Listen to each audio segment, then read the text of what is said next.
5-minute warning here. I think we'll be able to start in about 5 minutes. Thank you. I'm sorry again for the delay.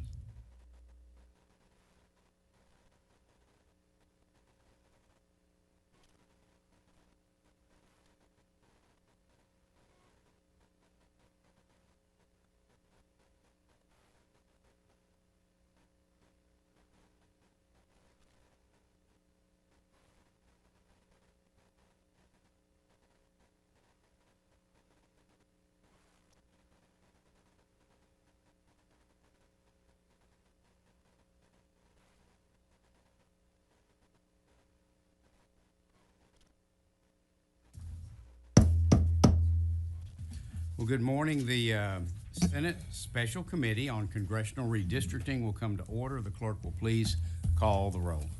Senator King. Here. Senator Creighton. Here. Senator Alvarado. Senator Hinojosa. Present. Senator Hughes. Here. Senator Miles. Here. Senator Parker. Senator Paxton. Present. Senator Sparks. Eight. Sorry. Seven. That's right. There being 7 members present, a quorum has been established. The purpose of today's hearing is to lay out a bill and to hear public testimony on that bill.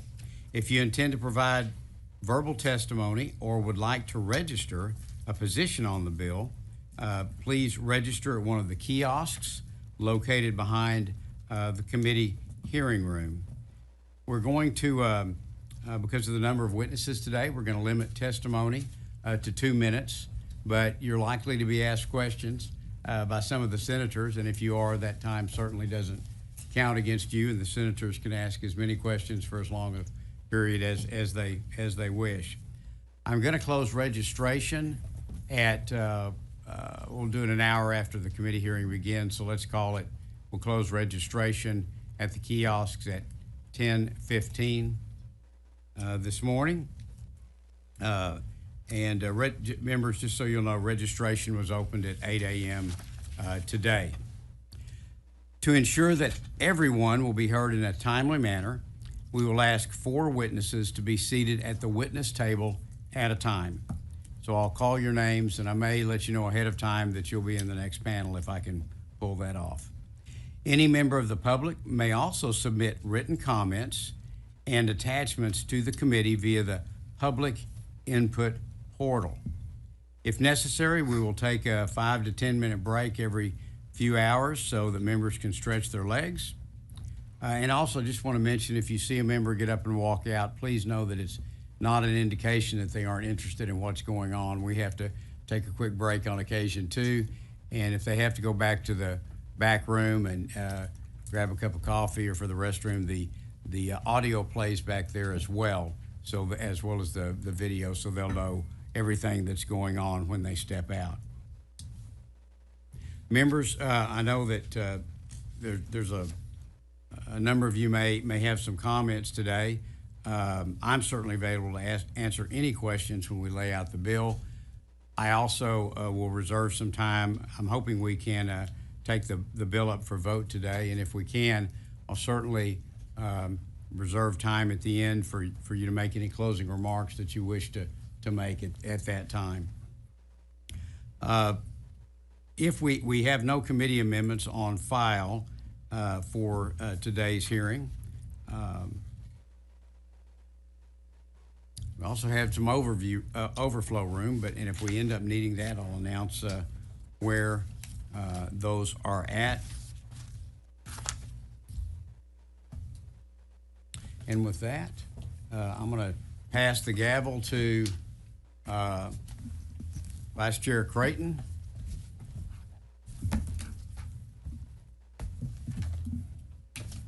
And again, I want to thank everybody for being here today.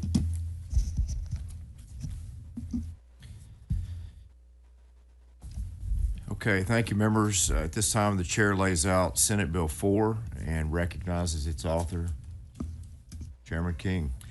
Thank you. And members, the layout's a little bit longer on this than we normally do in committees, but this is such an important issue. I'd like to, with your patience and grace, go into a little bit more detail.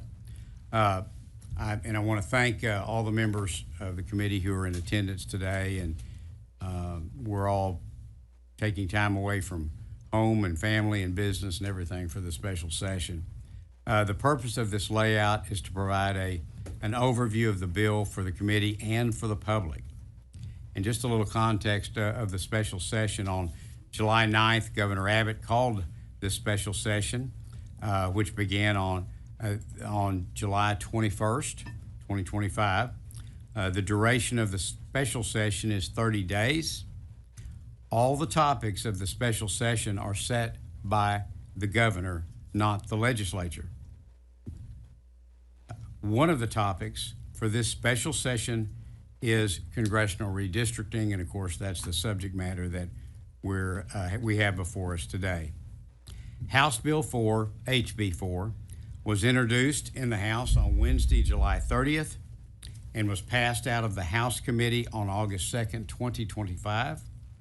Note that today we are considering the Senate bill, which is a companion, which was filed by me on Monday, August 4th. So the House bill and the Senate bill are identical at this stage. It is the chairman's prerogative to set a schedule for review of the bill under our Senate rules. My goal is to complete redistricting within this 30-day window offered by the current special session. Now, there's been a lot of activity on the House side, but we today are focused at our job at hand for the Senate, which is to address the bill before us. Now, I want to take a moment to discuss the public input we've had on redistricting. I want to take us back to 2021 because all of the data that we will be using and are using for this redistricting process is from the 2020 census data. So since 2021, the Senate has held 21 regional or public hearings, and the House itself has had many additional hearings. I think they actually had some in 2019, I think 14 regional hearings in 2019. Now, these hearings have given the legislature an opportunity to hear the public's concerns about the 2020 census data and about redistricting in general. This plan, as I said, is based on the 2020 census data. 4 Senate regional public hearings and 1 additional public hearing, specifically for invited testimony, have been held during this special session.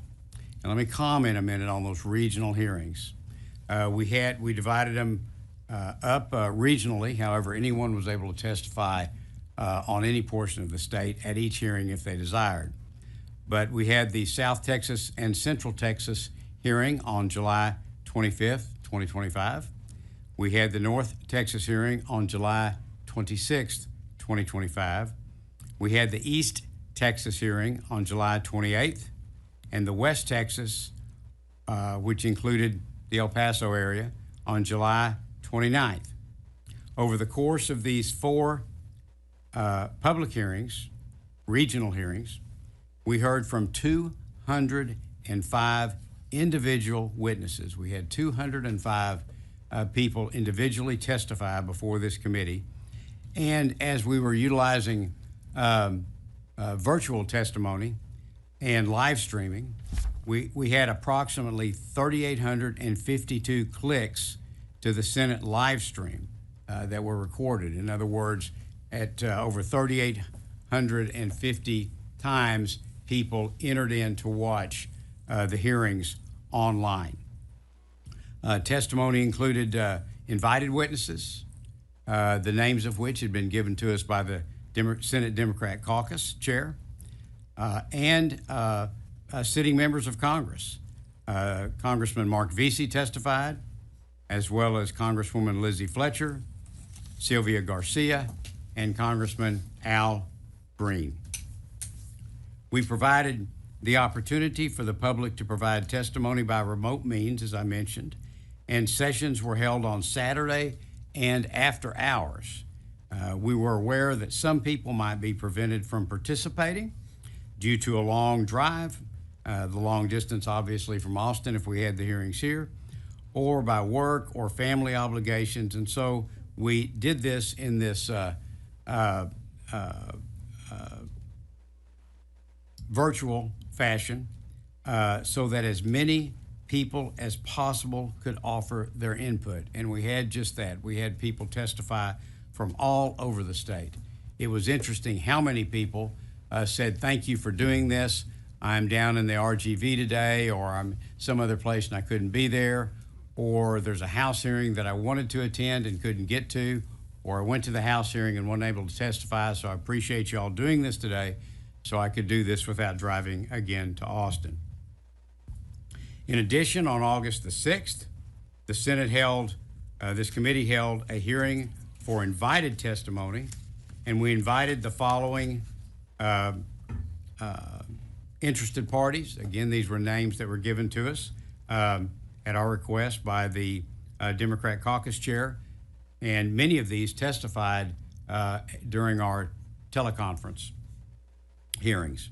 Nina Perales with MALDEF, Gary Bledsoe with the Texas NAACP, Ellen Katz with the University of Michigan Law School, Michael Lee with the Brennan Center for Justice, Niyati Shah with the Asian Americans Advancing Justice, Leah Aiden with the NAACP Legal Defense Fund, Luis Figueroa with Every Texan, Ramon Palomares with LULAC, Tenias Chavez with La Union del Pueblo Entero, and also we invited the entire Democrat congressional delegation. Again, this was all for the August 6th invited testimony hearing. This hearing was held specifically because there were comments at the regional hearings earlier that a map was not available on which to testify, and so we wanted to give these interested parties and stakeholders a specific opportunity to come and testify before the committee on SB 4, on the bill before us today.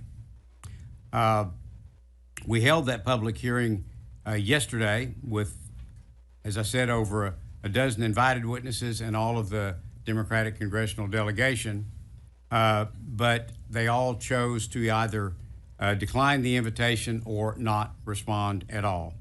So today is we're here for the public to testify, which is another reason I wanted to bifurcate, to separate these into two hearings, invited testimony and public testimony, is because I didn't want you to have to wait 2 or 3 hours until invited testimony would be over, as we had seen happen in the House, which wasn't their fault, but I just didn't want you to have to wait a long time. During this special session, we also reopened, actually I think before the session began, the public comment portal, through which any member of the public may provide comments and present documents. As of noon yesterday, we have received 3,668 public comments through the public portal. All of these public comments are being and will be distributed to the committee members, and we are in the process of making these available to all senators and the public on the Senate's website as soon as possible. We've been processing about 400 of these a day, and my staff's not crazy happy about that, but it just takes a while to go through them.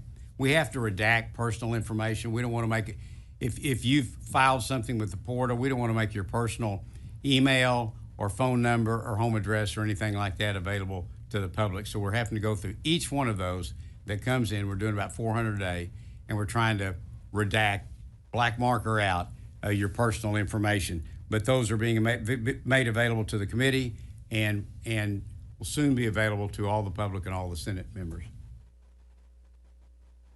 Now, that brings us to where we are today in this laying out this bill. And I want to take just a moment, if I may, to discuss redistricting history and some principles and legal standards. I believe that I'm correct in saying that redistricting has been addressed during special sessions of the Texas legislature as far back as at least 1871, when they did school district redistricting, and then they did congressional redistricting in a special session in 1882. This also includes special sessions in the past 6 redistricting cycles. They did redistricting in special sessions in 1971, 1981, 1991, 1997. That was actually for the education again, Board of Education. We did special session redistricting in 2003, 2011, 2013, and 2021. The 2021 was delayed because the census data did not come out until the Senate had adjourned in its regular 2021 session. So we had to come back and do redistricting in the special session. My point is, the legislature can choose and has chosen many times to redistrict during a special session. And we can frankly, lawfully, and by precedent, redistrict at any time the legislature so desires, including mid-decade, as we are today. And the states have very broad authority. All states have very broad authority. This is recognized by the courts under the U.S. Constitution and its election clause to choose when to do redistricting.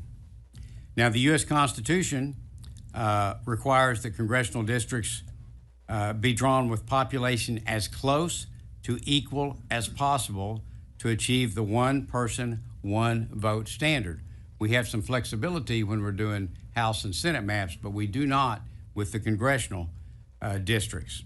This standard is from this one person, one vote standard, is from the Supreme Court's 1964 decisions in Westbury v. Sanders and Reynolds v. Sims. It's also grounded in the 14th Amendment and Article 1, Section 2 of the U.S. Constitution. So, for our purposes of this map that we're considering today, the ideal district size is 766,987 in population. SB4, I will tell you, meets the one person, one vote standard. Now, please also note, for any of the senators on the committee or the other senators in the body, please also note that any amendments that would be presented in this committee or on the floor must meet this same population criteria as well as all other legal criteria. Every proposed amendment here or on the floor, the proponent must be able to demonstrate that their proposed amendment meets these legal requirements. So please be prepared to discuss that if you have I think it'll be floor amendment, because we don't have any amendments filed for the hearing today. Now, a little bit about the legal basis for district design. The area of redistricting law is robust, to say the least. I've consulted with our legal counsel, and I am confident that SB4 complies with the law in all regard. The House came to the same conclusion with HB4, our companion. Therefore, starting with the position that our map is legal in all regard, I've tried to focus on 2 major issues.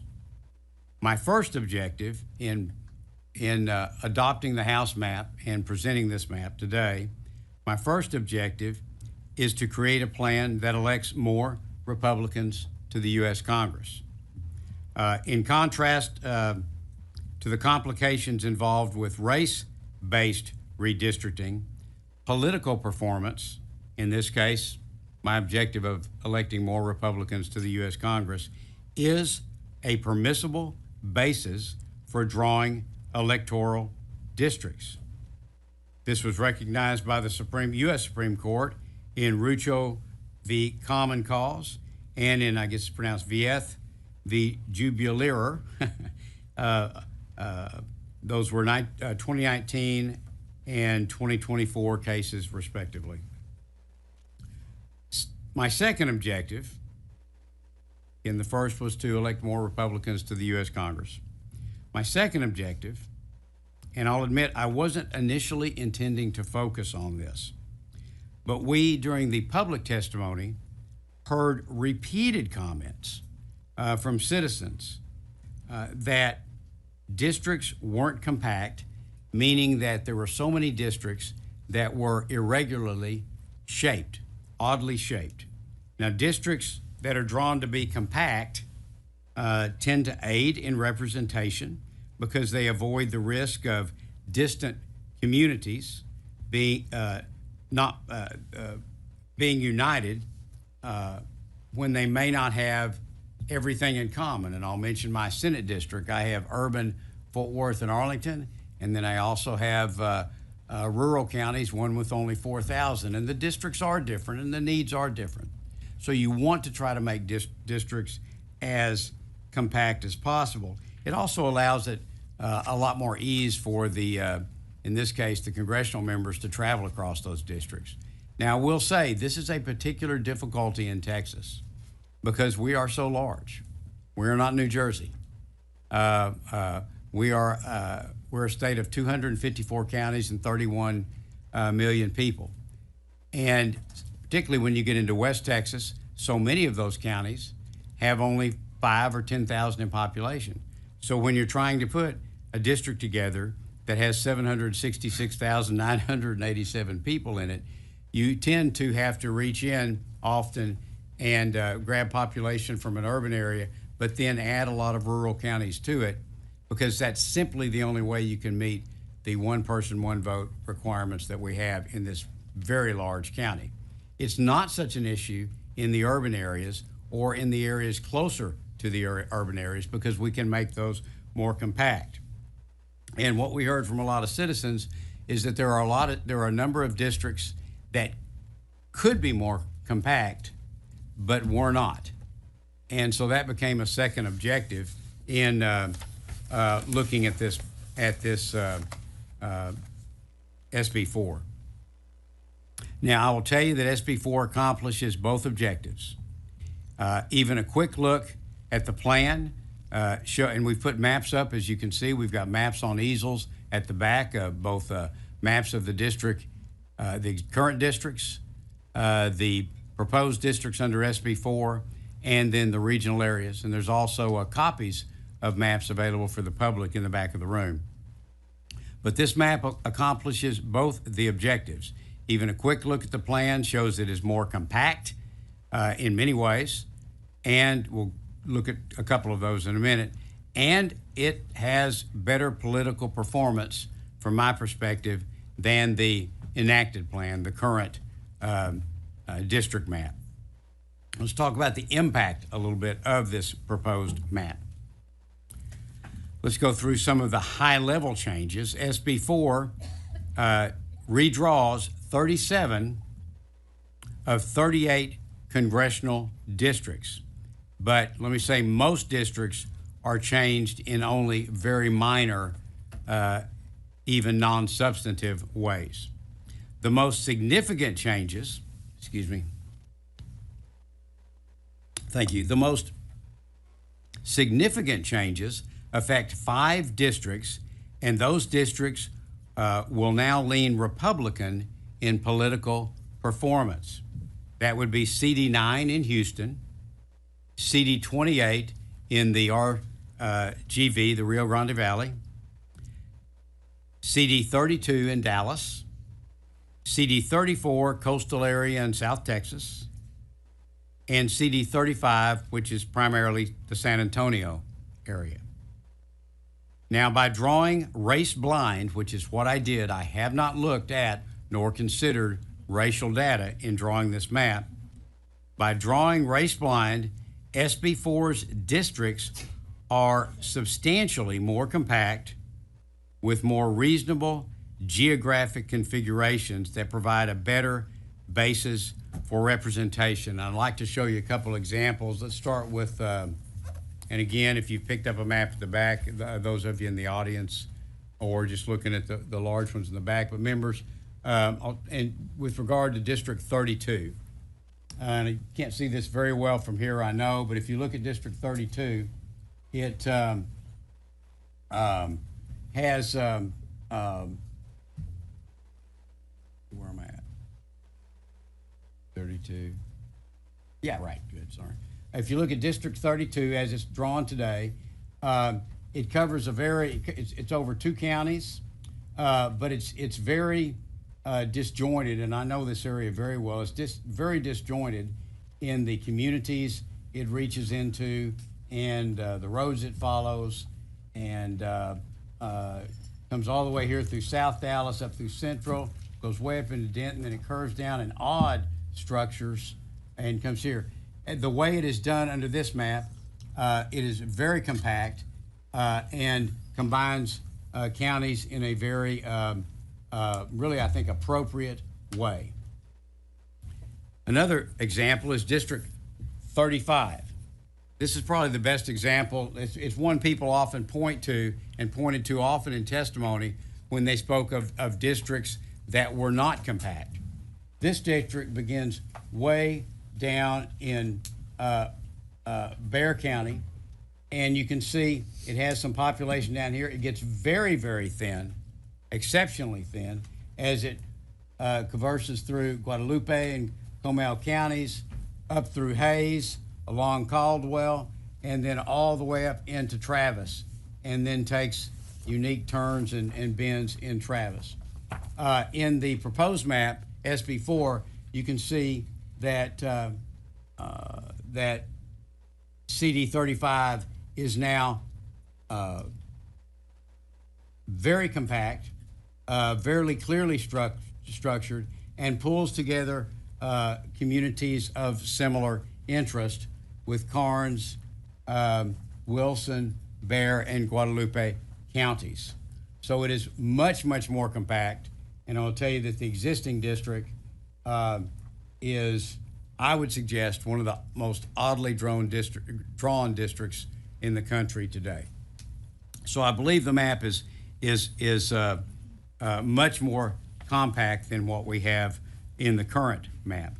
Now, and again, as I mentioned, my understanding is that these 5 districts, 9, 28, 32, 34, and 35, should perform on a partisan basis now for the Republican Party.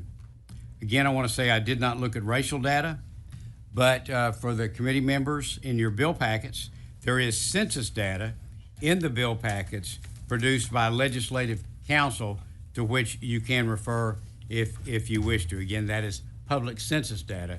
It is not racial data.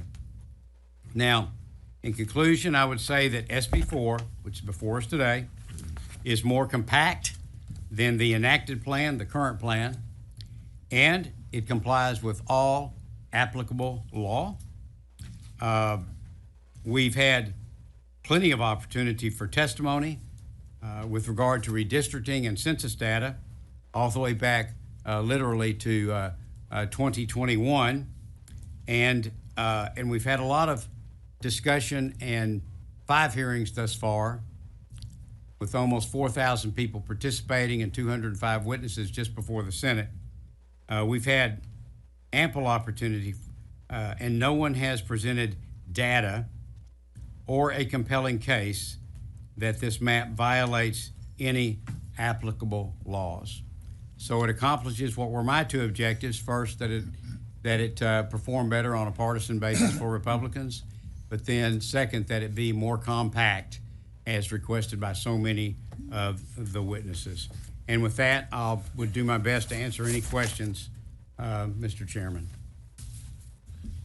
Mr. Chairman. Thank you, Chairman. Senator Miles, questions? Thank you, Mr. Chairman.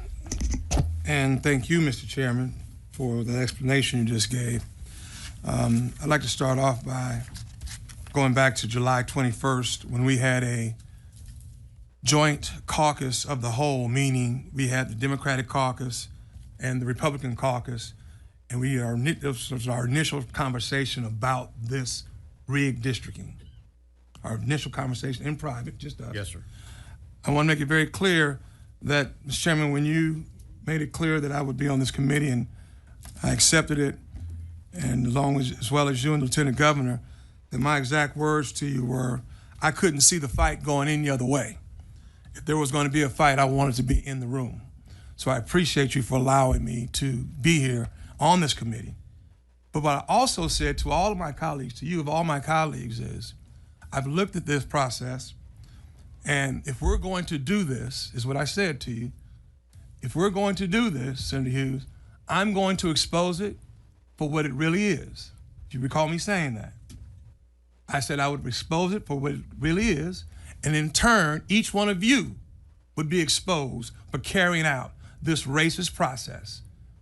That's what I said to you on the 21st in the Betty King room when we first got together and talked about this process. Does any of my colleagues remember that? I remember your comments. That Okay, thank you, sir.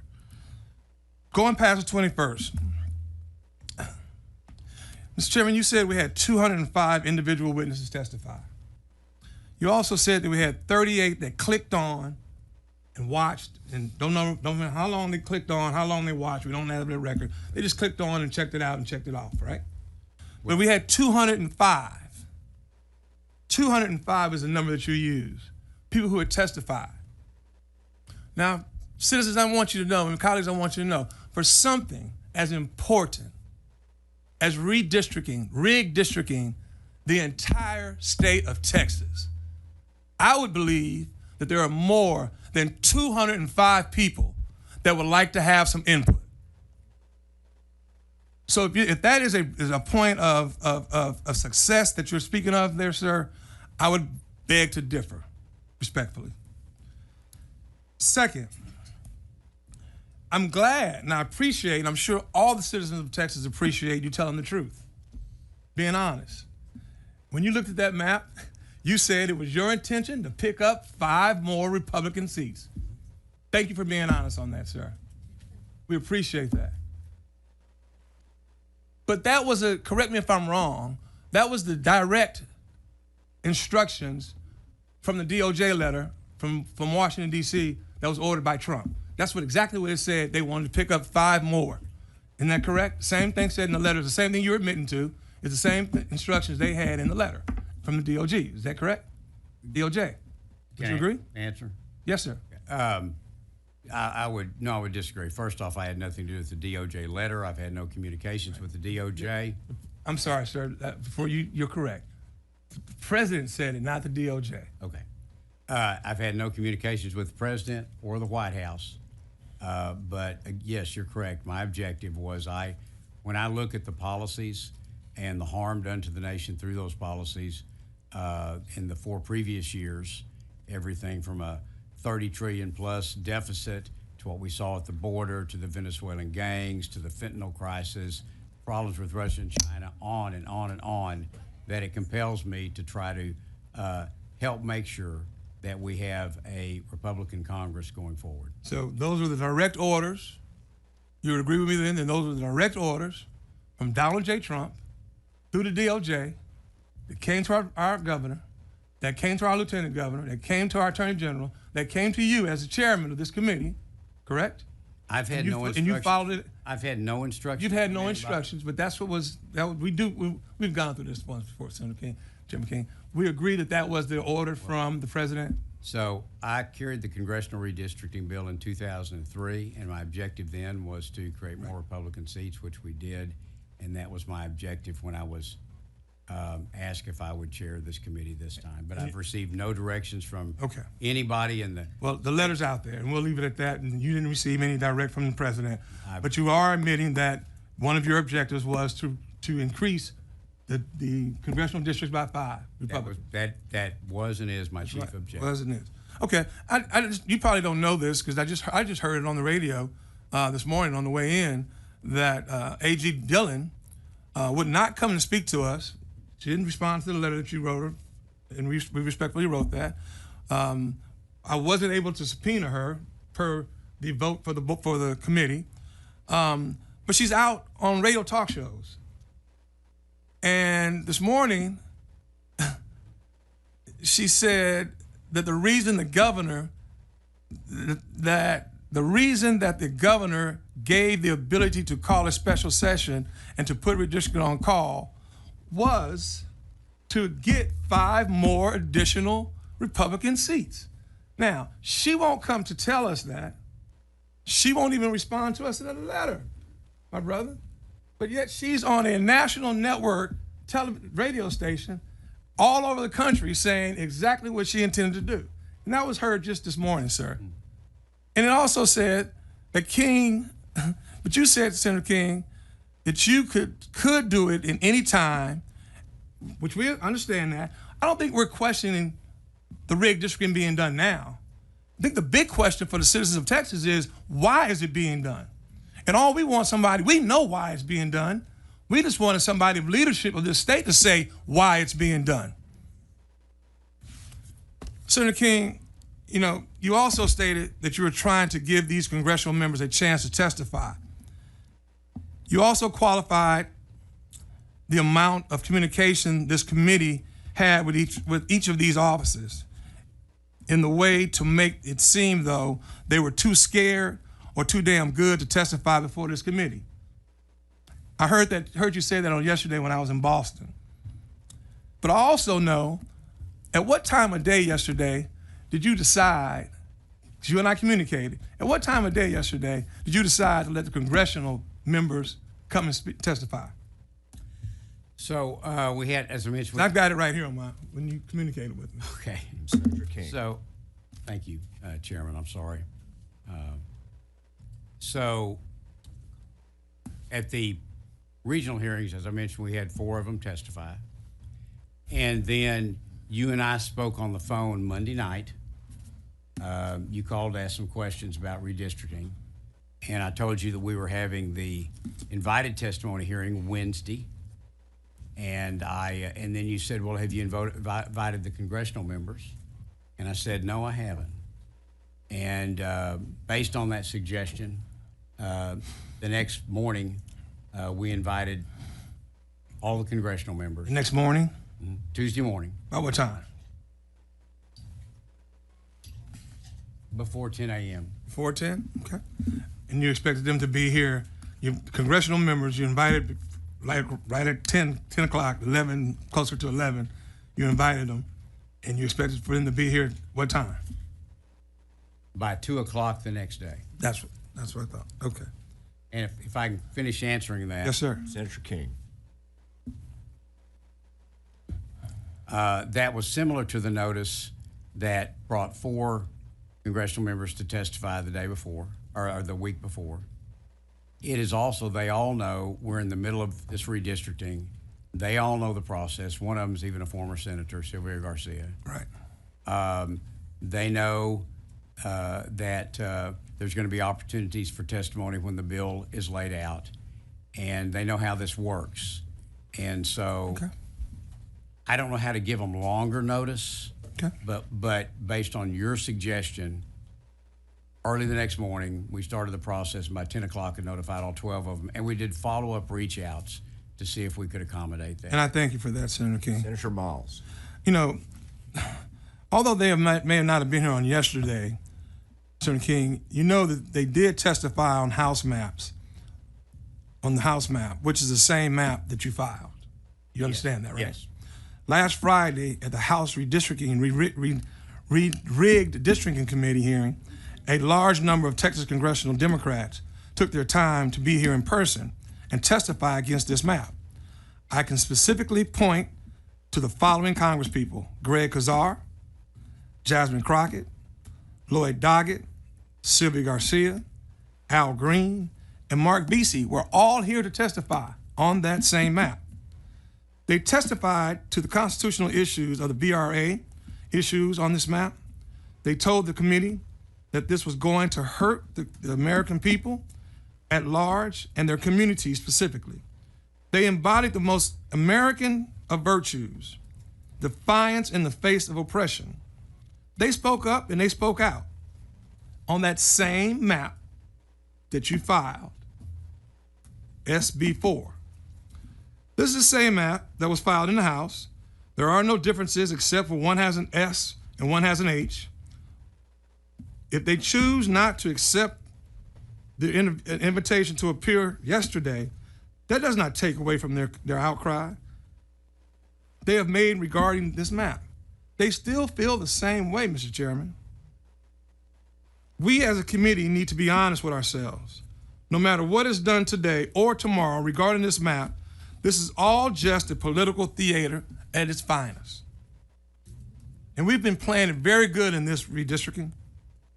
Political theater. Yes, Mr. Chairman, I'm a little angered by the actions of this committee and its pretext. Let us stop pretending that this is about the will of the people. It clearly has been a demonstration of action of this committee and its leadership in the state that we really don't care. Not we, y'all really don't care. Hundreds and hundreds of people have testified before the map came out and after the map came out. And it's done nothing to change the minds and directions of the leadership of this state, Mr. Chairman, members, nothing. Hundreds of people have testified. When we began this hearing, Mr. Chairman, it was stated that your intention was to wait for a map to come over from the House, correct? But when it made clear that this map would not pass the House representatives because of lack of quorum of members, Senate Bill 4 was referred. Now go think about that.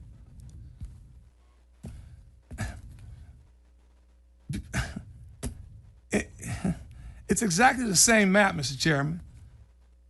The same copy of the congressional map put forth by the House Redistricting Committee. It is the exact map that breaks apart our minority communities and dilutes black and brown voting power, Mr. Chairman. It's as if the chambers were told, this is the map and this is what it's going to be, point blank, period. I have to ask, were we told that? Were you told that? And I'm sorry, could you restate that question? I would have to ask, if somebody must have told you all that this is going to be the map, point blank, period. The same map that's going to break up black and brown voting powers. Because it's the same map as the House. Senator King. Thank you, Mr. Chairman. And I want to correct one thing. My staff just corrected me that when we posted for Wednesday's hearing, we posted that on Monday. And as soon as we did, my staff emailed the staff of every senator on this committee and asked them to be sure and invite anyone they wanted to come to the invited testimony hearing and to just let us know. So actually, we had asked the Senate members to let us know of anyone they wanted to attend, congressional or otherwise, on Monday. So anyone they wanted, huh? That's what you stated. Anyone they wanted? Yes, anyone that they wanted, anyone that you wanted or any other member wanted to testify. Understood. Let us know and to go ahead and invite them. But the question at hand. The question at hand. So I think I'm correct in saying that anytime I've been asked about this, up until the time I decided to go ahead and file the bill, I had said that I was not sure if I would be drafting a bill or if I would wait on the House. As I watched along, as you did, the House hearings, as I learned about this map, no one ever handed me a stick drive with a map on it. No one emailed me anything and said, file this. Nobody did anything like that at all, from inside this building or outside this building. But I made the decision to adopt, as it were, HB4 because I saw that it complied with the law and that it, from a partisan perspective, performed well, and that it was more compact than in some regards than the existing map.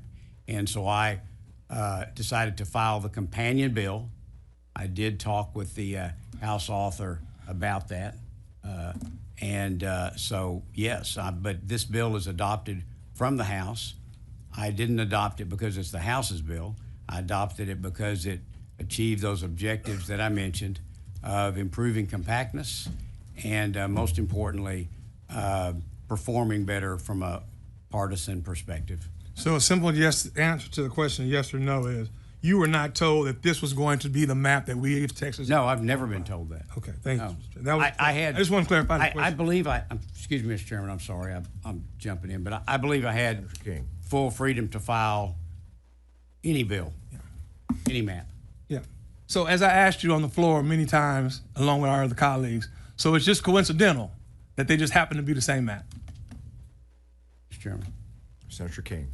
No, it's not coincidental at all. I studied the House map, watched some of the hearings, had asked our legal counsel to review the House map to determine if they agreed that it was legal in all respects, and decided it was a good map, better for Texas, better for the nation, and that's why I decided to go ahead and file it.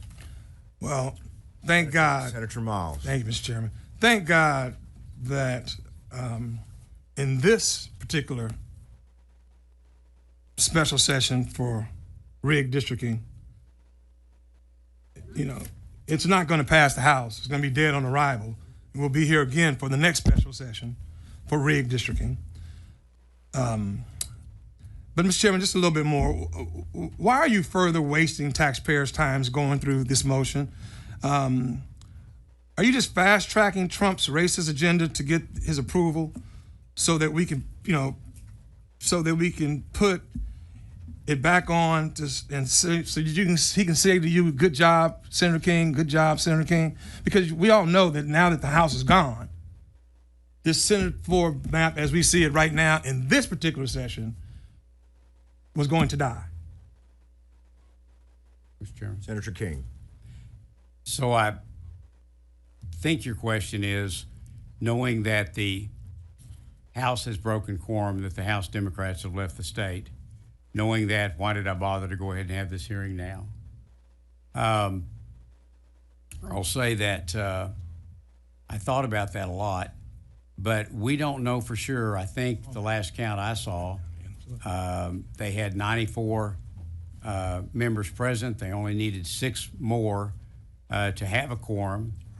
And so I thought if we went ahead and moved this bill forward, the House already has a bill on the floor. It's already through calendars for HB4. And if they come back that that they could expedite, and we have sent this bill to them, that the House could then simply, in the last days of the special session, pick up SB4 and substitute it for HB4 and pass it out.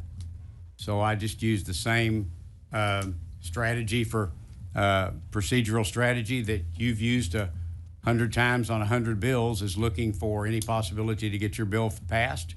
Yeah. And that best possibility said move this one forward so that if the House does reach a quorum, and that they can, that the Senate bill would be over there for them to pick up and pass out. Okay. Senator Miles. Thank you, Mr. Chairman. We as a Texas Senate, I remember back when we used to take pride, a lot of pride, colleagues. I don't want y'all to hear this. I remember when we used to take a lot of pride in standing against the federal government telling us what to do here in Texas. Those are some good old days. But here we stand today doing exactly what the president's orders the governor to put us up through. It's kind of like the president told Governor Abbott to jump, and he asked how high. It's ridiculous because we had some rich days in being able to tell the federal government what we weren't going to do that they told us to do, Senator Hughes, Senator Paxton. And that's when we stood for something. We stood as Texans, independent, strong, free-minded, doing what's best for Texans instead of doing what's best for the President of the United States. For those of you who are here waiting to testify, be not dismayed. Speak the truth. Please speak the truth. Tell this committee what redistricting is going to do to your communities. To the Democratic House members that broke quorum, keep the faith and keep your fight. This state needs your bravery, and this country needs your bravery. I'm in full support of the House members and their quorum break. Yes, Mr. Chairman, I went to Boston to support them. I would have gone to Chicago, New York, wherever, But this hearing was called. If the citizens were going to come and testify, then damn it, I was going to be here to testify with them.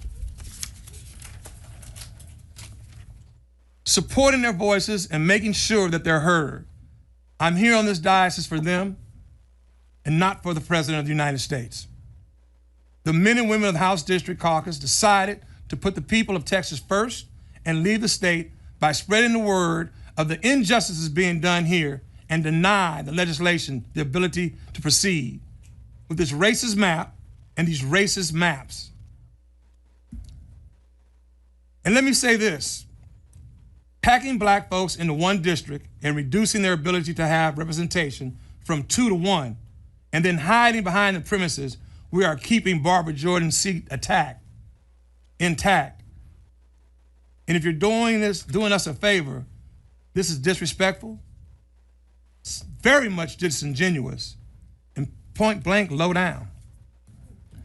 Think that minority communities can take, if you think that minority communities must take and what we can get is discriminatory, you do not have to call someone a racist slur to be a racist, Mr. Chairman and members. Sitting back participating in an august process, in an inherently discriminatory process, disenfranchising black and brown people is racist in all parts. For those of us watching this from out of state, just know, as Texas goes, the country's gonna go. Texas may be the first to be redistrict or rigged district, but your state is next. Finally, for those of you who are watching, yes, the Republicans have stacked the deck. And the passage of this map may happen. But I want all of you to know who are watching, they want you to be discouraged. They want you to be dismayed. They want to give you a reason to stay at home on election, but don't let them do it. This is my call to arms for you. Your vote is your weapon. I repeat, your vote is your weapon. Show them how you get down, and you know how you get down. Make sure that these maps don't give them what they want. Take yourself, take your neighbor, take your friend, take your parents, take their family, take them all to the voting box. Show them who we are. And let them understand that you are Texans. And Texans, we stand for something. Together, we keep the faith, we keep the fight, and together, we'll win. Okay, at this time, the chair would like to remind those watching and participating today that registration will close in a little less than 10 minutes. So if you have not registered yet and you plan to testify today, please get your registration accomplished at the kiosk just outside the hearing room. This room is getting full. We have overflow rooms as well for those participating. Audio and video should be playing live from that room. You'll hear if the chair calls you to testify. Our overflow rooms are E1016 and E1028, and if needed, E1036 for anyone that needs additional space or to take a seat. I also want to remind those participating and watching that any reactions from the audience is not allowed in our hearings. We have to make sure that everyone with us is respected, everyone can see and participate and hear, and so there won't be any jeers or clapping or reactions or snapping from the audience. You'll hear some things today that you like. You'll hear some things today that are frustrating, but help us all and everyone that's here be respected and participate in the process without interruption. At this time, the chair will open up public testimony. Mr. Chairman. Senator Hinojosa. Thank you, Mr. Chairman. I couldn't say it better than our colleague, Senator Miles, but just a couple of points and questions for our chairman. Yes, you're recognized. Yeah. one of the things that I look as I saw the map and I understand the goal of electing more Republicans. The reality is that the map, especially in South Texas, as you want to make it more compact, you're really dividing communities that have a common interest. For example, Hidalgo County is divided in half, maybe in 3 parts. The valley is certainly divided into 3 parts. So those are divisions that are taking place in terms of communities who have a common interest. In Nueces County, the county has been split also in half. So that's dividing our communities of interest. And I also know that you didn't look at any racial data, but I don't think that really matters. What matters is the result of that, and the result of that is discrimination against minorities, people of color. And the other comment I will make is, I know you went and pointed out about President Biden's administration, inflation, and what have you. I don't think that's useful for discussion here. I think we ought to just stay focused on the map that's before us, Senate Bill 4, and not get into all these other side issues that maybe we agree or disagree what President Biden did or didn't do, or what President Trump is doing or not doing. It would just stay focused on the map. Thank you, Mr. Chairman. The chair would ask the clerk to show Senator Parker as being present, and Senator Hughes, you're recognized. Thank you, Mr. Chairman, and I thank each member. I thank each witness. We look forward to hearing from everyone, regardless of your position. And so, Chairman King, you talked about the motivation behind the bill, and redistricting is, I don't think, surely no one would dispute that redistricting is a partisan process. Always has been, always will be. We are a republic, a democratic republic, and there are votes and there's majorities, and those decisions are made. But let me ask you, Mr. King, Chairman King, you mentioned that there's a national discussion going on about this. Let me just ask you a couple of questions. Have you heard remarks by the governor of California and the governor of Illinois and the governor of New York criticizing this process and accusing us of being partisan and improper in what we're doing? Have you heard those comments? Yes, a number of times. I have too. Did you know that the state of Illinois currently sends 17 members of the U.S. House? So of those U.S. House members, 17 of those are in Illinois. Now, you probably know that the current numbers show us that 56% of the vote in Illinois is going to Democrats, 56%. Did you know that of those 17 congressional districts in Illinois, 14 are electing Democrats? So that means though the vote is 56%, 82% of the seats are going to Democrats. Are you familiar with that? I wasn't until a couple of weeks ago when all this started popping up, and I've seen a number of reports on different states, and it's that their districts are drawn in an exceptionally or severe partisan manner.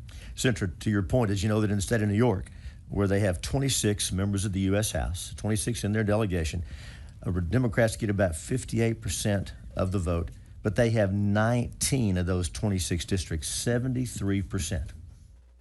And then perhaps the loudest critic and the one who's threatened to do more redistricting might be out in California. I can't recall the governor's name, but the governor of California. California, for now, has a larger congressional delegation than we do. Of course, their population's shrinking, ours going up, but we're going to catch up to them. We're going to catch up to them if there's a fair census, unlike the 2020 census that undercounted Texas and undercounted red states, but that's another topic. But in the state of California, where about 62% of the voters are voting for Democratic candidates, they have 52 members of Congress, and 43 of those, 43 out of 52, 82% are drawn to elect and are electing Democrats. I would note that they claim to have a nonpartisan redistricting commission there. Doesn't sound very nonpartisan to me. So a little context, Mr. Chairman, as we think about the partisan approach to these maps. And Senator King. And I understand, I was speaking with someone from Massachusetts this morning, and they have 9 congressional members, and although they have a pretty substantial Republican voting bloc there, all 9 are drawn to be Democrat districts. So in Massachusetts, where President Trump got in the mid-30s, almost in mid-30s of the vote, there are 0 Republican congressmen from Massachusetts. 0. 0. Thank you. So, Mr. Chairman. Senator Miles. So, Senator Hughes, what's your point? Senator, my point is that those Is your point that you're angry? let me ask you your question. Miles, we're going to have to keep. Okay, We're going to have to keep. Well, it's not okay if I'm still talking. Okay. We're going to have to keep order in the hearing so that our audience and those watching can follow succinctly our discussions and our exchanges. We're going to have to be patient. We don't have a shot clock on this hearing, so everybody's going to have their say. Most importantly, you all that are here to testify. Senator Hughes. No, thank you, Mr. Chairman. And Senator Miles, thank you for your question. A lot of our discussion has been about the partisan nature of redistricting and how those lines are reflected. And there's been a lot of national criticism amplified by people in Texas from other states and other state leaders criticizing this process for being partisan and suggesting that they do it in a nonpartisan way. Yet, Senator Miles, the results of their nonpartisan process yield hyper-partisan results, much more than Texas has today, much more than Texas would have even if even at the end of this process. I think that context from a partisan standpoint is important. That's my point. I hope I don't seem mad. I'm not mad. Senator Miles. So, are you saying it's okay for Texas to do because other states are doing it, but they're doing it in reverse? I'm saying, Senator, Hughes. Mr. Chairman, I'm saying that the national voices that are criticizing this process and are being repeated around the state here need a little context. There's something that's important. You know, I find Senator Miles. it very interesting that you're now saying it's okay for Texas to do it because other states are doing it, but they're doing it in reverse.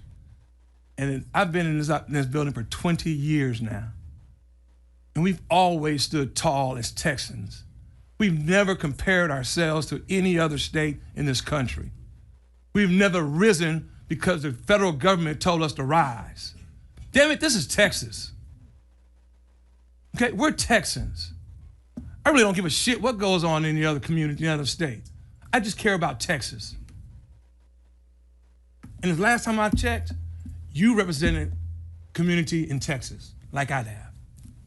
Mr. Chairman? Senator Hughes. Senator Miles, thank you.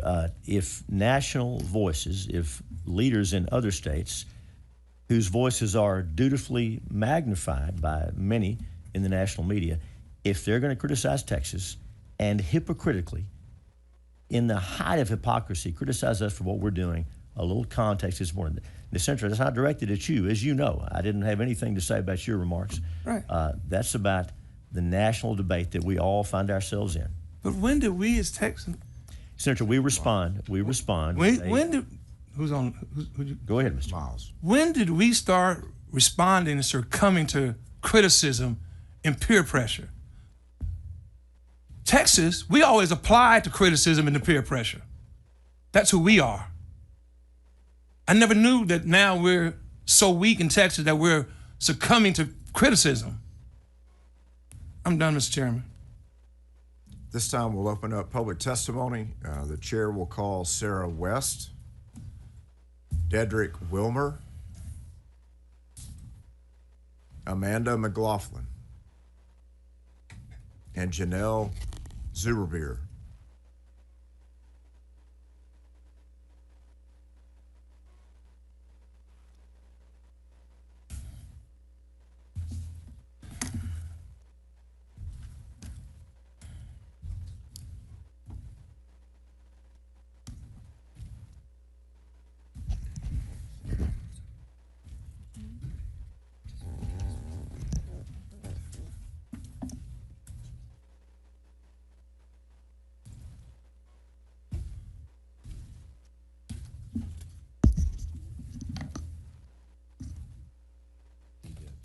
Is Janelle Zuberbeer here with us today?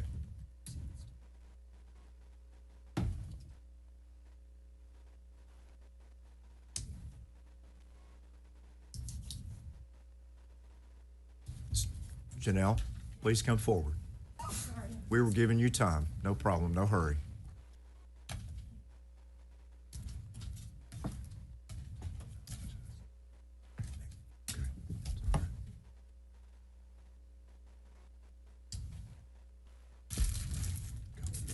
Ms. West, you may begin.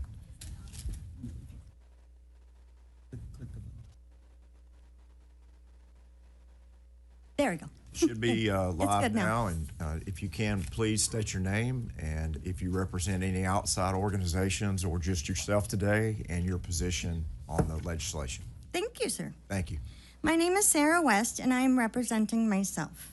I live in Northwest Austin in the current incredibly compact Congressional District 37. But under this new map, someone in the White House in Washington, not Texas, wants to move me into CD 10, which would be a district that stretches almost to Louisiana. That makes no sense. Austinites don't have the same concerns as people in East Texas.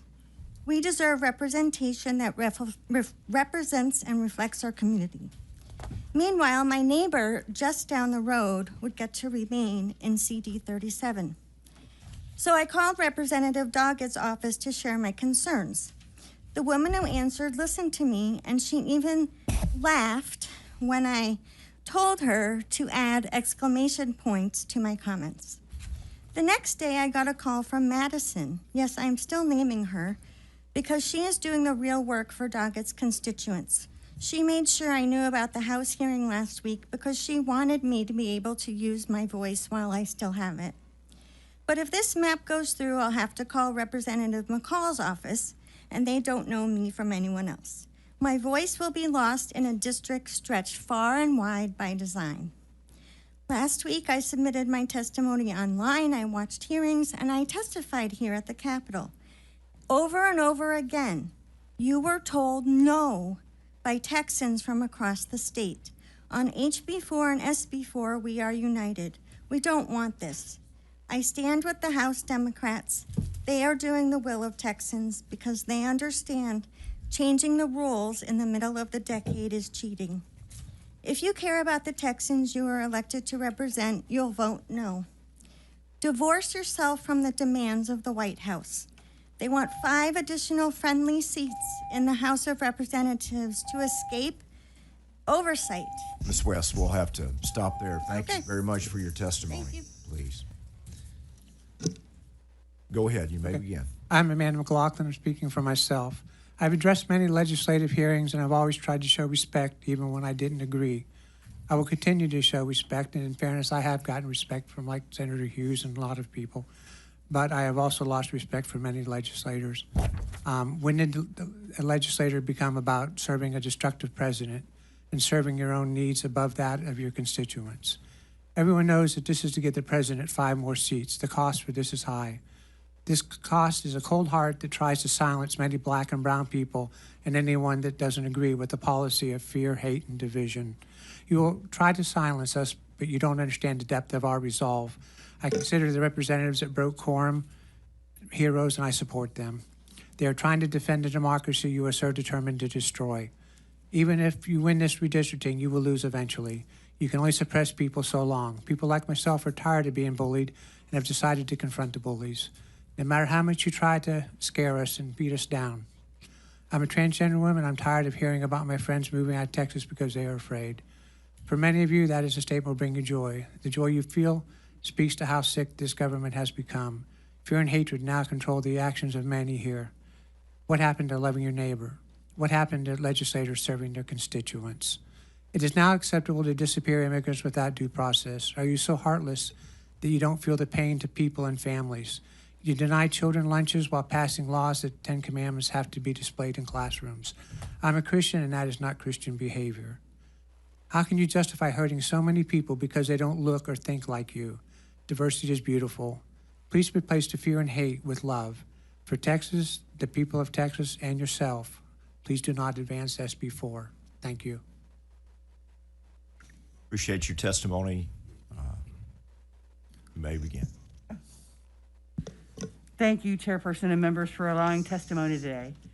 I am a proud union member of the Communication Workers of America, a single mother of biracial daughters, and a U.S. Army veteran.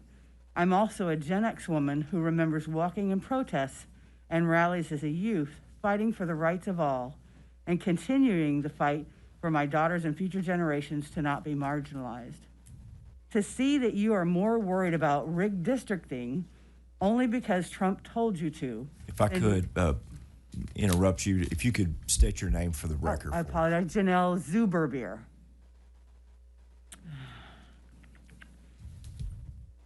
To see that you are more worried about rigged districting only because Trump told you to than you are about the things we have been through recently. But no, you want to spend more time to create this crooked, gerrymandered, rigged districting map that is even worse than the current one we have, and that still has current litigation ongoing, instead of taking care of the issues that matter to Texans. This brazen move increases Republican representation by taking it away from communities of colors is shameful and racist. Texas has a long history of rigged districting against voters of color in the district maps. The racial gerrymandering in Texas has the aura of apartheid era white minority rule. But in Texas, whites like me are approximately 40% of the population, but control approximately 70% of the congressional districts. And in Dallas-Fort Worth area, where whites are only approximately 20% of the population, but have approximately 80% of the seats. Why would you do this to the people of Texas? Government works best solving the problems of ordinary people like me, a living wage, good public schools, and accessible, affordable, quality health care. We need to get politicians out of the map building process. Thank you. Thank you for your testimony. The chair would like to remind the committee that public registration is now closed. Mr. Wilmer, we'll begin with you at this time. Thank you. Okay, appreciate it. Chairman King and Vice Chair Creighton and the members of the committee. My name is W.T. Wilmer. I'm a proud Texan, a father, community leader, serving currently Harris County Municipal Utility District 248 and candidate for the Congress in the 9th District. I come before you today not just as a candidate, but as a citizen deeply concerned about the direction of our state and this country. Senate Bill 4 and the redistricting process as a whole is not just about maps. It's about power, accountability, and the sacred right of voters to choose who represents them. Let me be clear, I support fair and constitutional redistricting, but I also believe the process has too often been hijacked, not by policy, but by politics. When your colleagues fled the state to avoid voting on the issues critical to Texans, they not protect democracy. They protected seats. They protected feelings. In doing so, they turn their backs on the very people who elected them. People who expect their leaders to show up when it's hard. Redistricting should never be driven by racial fear tactics, unfounded accusation of discrimination meant to shut down an honest debate, but that only delays our real progress. Texas is changing, yes, but that change should be embraced, not manipulated. Our voters are smart. They're engaged. They deserve the opportunity to decide what's best for themselves, not to those decisions shaped behind closed doors or avoided through walkouts or staged media moments with our out-of-state governors. To Senator Boris Miles, and as well as Senator Carol Alvarado, who's not here today, I say this respect and conviction. This process isn't about you, isn't about me. It's about the voters. Let's stop preserving political careers and preserving the people's voice. But let me speak from the heart, Brother Miles. I understand the fear. I understand the concern in real time. In 1992, my sophomore year in high school in Baton Rouge, you all here at Ann Richards, we had to decide on David Duke. There's a talk that someone, maybe even a white nationalist or a Duke ex-gay, might try to exploit this new district as a knife to try to run it right now. I understand where you're coming from, but I trust these voters here in Texas, and I trust them. Mr. Wilmer, Thank you. We'll have to stop there to make sure everybody has the same amount of time. Thank you. Members, any questions for this panel of witnesses?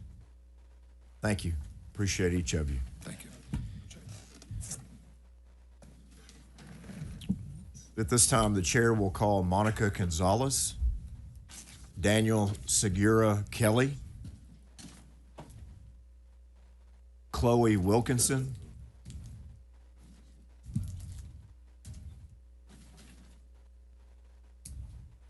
and Machia Money. And I probably did not pronounce that first name correctly. If you could help the committee when you approach with the pronunciation.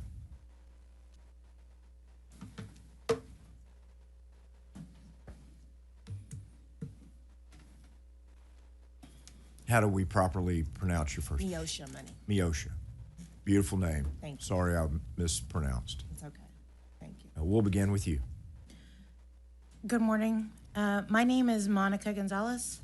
I am a nurse and a proud member of National Nurses Organizing Committee and National Nurses United Texas. I live in Burnett County, and I currently work at Ascension Seton Medical Center in Austin.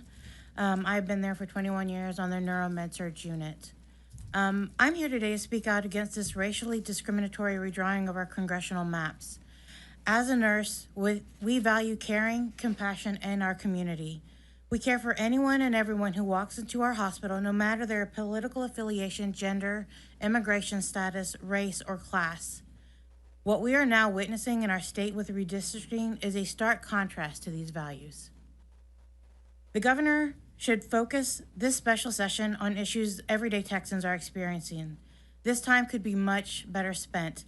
For example, in July, Congress passed a budget reconciliation bill that will have devastating impacts on healthcare access for millions of our patients.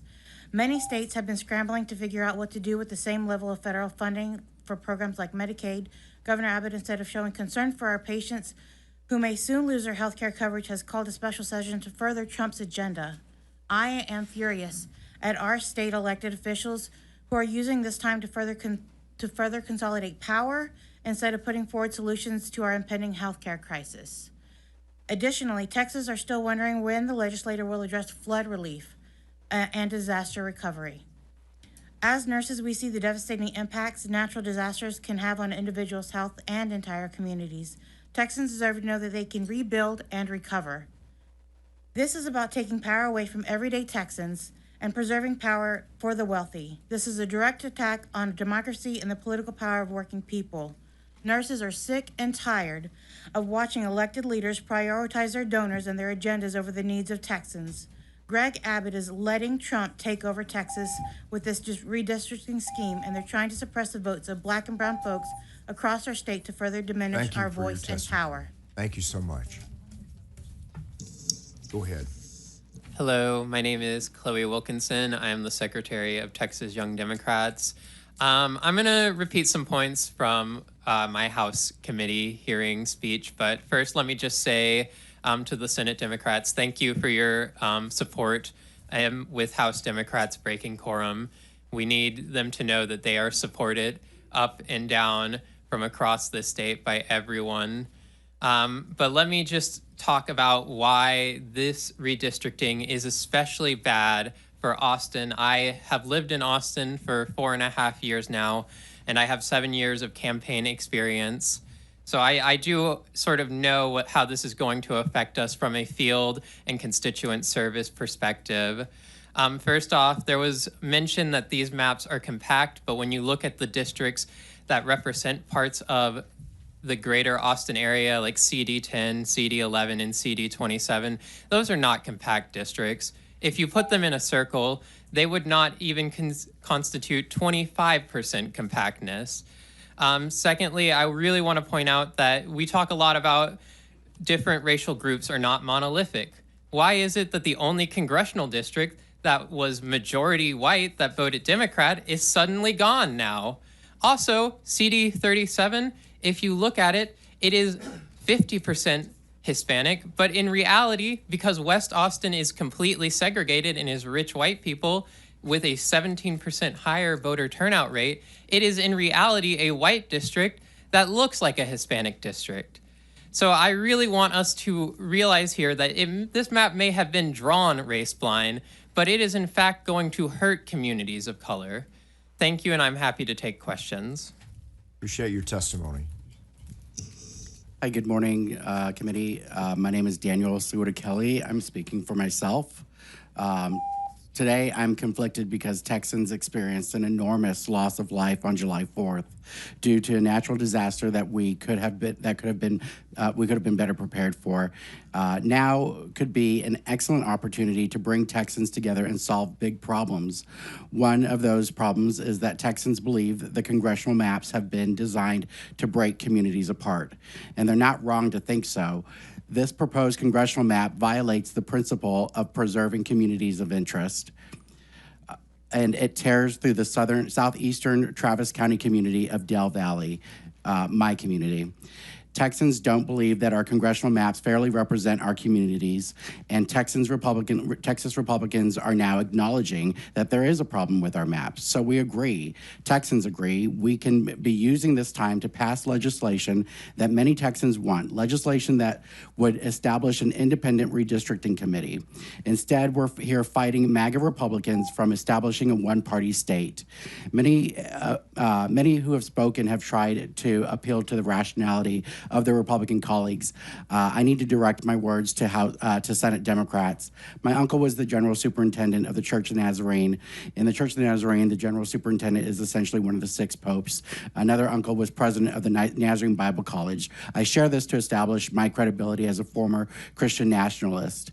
I've been in the room with leaders in the Christian nationalist movement. Democrats, please look at your Republican colleagues. The eyes that are either looking back at you or avoiding your contact see you as soulless enemies. These are people capable of looking you in the eyes and telling you they love you, and in the same breath will sentence you to hell. Get out. You must get out. You are not working with people who are here in good faith. I need you to know that these are people who have a depraved indifference to democracy. They intend to annihilate democracy and establish a theocracy. You are attempting to work with people who are fundamentally different from us. Thank you. When you and I watch The Handmaid's Appreciate Tale your time here and recoil today. at the We scenes, appreciate you they sticking with salivate. your time frame. This is the world they want to create. Sir, we have to stick with our allocated time frame or it's disrespectful to the other witnesses. Thank you. Yes, please, go ahead. Appreciate you being here. Thank you. Good morning. My name is Miosha Money. I'm a deputized voter registrar, community advocate, and proud public servant for the people in Houston, Texas, Harris County, especially in Congressional District 9 and 18. I stand for the people, the real ones. We want maps. We want real maps. We want access to the ballots. We want leadership, and we want to fight for what's righteous and not for against us, nothing for against us.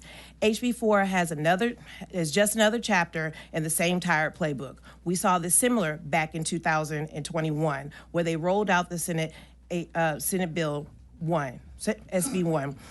That made it harder for the people to vote, especially the seniors with disabilities, the folks with language barriers, the Black and brown communities, and the ones just trying to survive.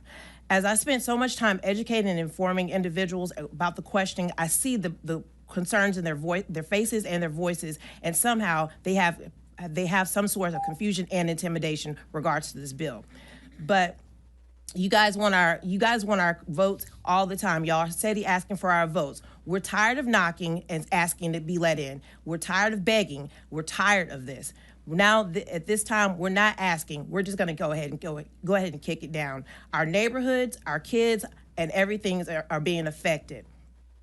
So let me make this clear and let me make this loud. I stand against HB4, I stand against gerrymandering, and I stand against voter suppression and intimidation. And let's make this clear, we're not backing down and we're just getting started. Thank you. Appreciate your testimony. Each of you members, any questions? Thank you. The chair will now call Nicholas Little, Veronica Warms, Emily French, and Anthony Gutierrez.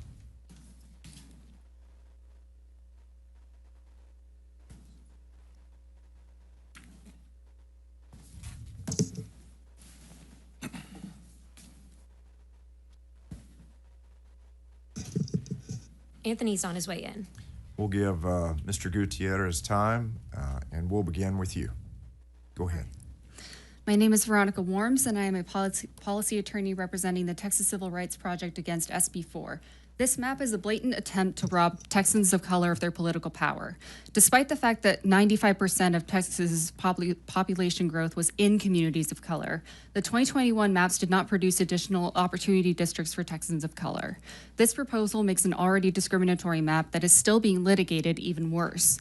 If it were implemented, white Texans who comprise only 40% of the population would control 79% of the congressional delegation. Texans know an unfair system when they see one. The district lines here cannot be explained away on partisanship. As the Supreme Court noted in Bartlett v. Strickland, a state intentionally destroying effective crossover districts raises serious constitutional concerns. The DOJ's letter, while completely misstating the law, cited impermissible racial considerations in 4 majority-minority districts, not a quest for partisan advantage. What the legislature delivered with SB4 is a map that brazenly and intentionally cracks historic majority-minority districts, including court-ordered VRA districts, and then packs other minority groups into tight urban areas to dilute their political power. That is targeted racial discrimination, plain and simple. The lengths the state has gone to deny Texans fair representation in this redistricting farce are staggering. The Supreme Court has said that redistricting mid-decade to replace a court-ordered map is allowed, but that's not what's happening here. The House had only 3 regional hearings to encompass the 30-plus million Texans spread over more than 268,000 square miles. Only 5 hours of public testimony were allowed per hearing, so only a max of 150 Texans could speak. Less than 48 hours after the last regional hearing, this map appeared. The Senate had 4 virtual hearings where, again, the vast majority of witnesses opposed this out-of-order redistricting, and the exact same map was filed. Its drafters clearly disregarded the public's testimony on the impact of redistricting on their communities and their overwhelming opposition to this rushed redraw. We urge the committee to focus on disaster relief rather than creating a new disaster in this destructive and discriminatory map. Thank you for your testimony. Thank you. Very much. You may begin. Hi, I'm Emily E.B. French. I represent Common Cause Texas. I'm far from the first to share my disappointment that this legislature is putting gerrymandering over disaster relief, but I also believe this legislature is making future disaster relief harder with gerrymandering. Right now, we're sitting in CD 37. Under a new map, we'd be sitting in CD 10. This Capitol complex would share a U.S. House rep with students at Texas A&M, 87 miles away, the people of Centerville, 124 miles away, and the people of Segno, 183 miles away. But under this proposed map, if I walked 1,000 feet to Texas Chili Parlor, I would be in CD 37 again. Imagine that you live at the Capitol, which I'm sure is not hard for many members of this committee, and a natural disaster strikes. Let's say that the power goes out, my phone has like 15%, I only have enough juice to call my congressional rep. I want to use this constituent services to find resources, locate warming or cooling centers, and connect with other folks who are helping out near me. If my friends at Texas Chili Parlor have to walk over, these maps would force them to get help from a different representative. By drawing our communities apart, you're making it harder for neighbors to help each other.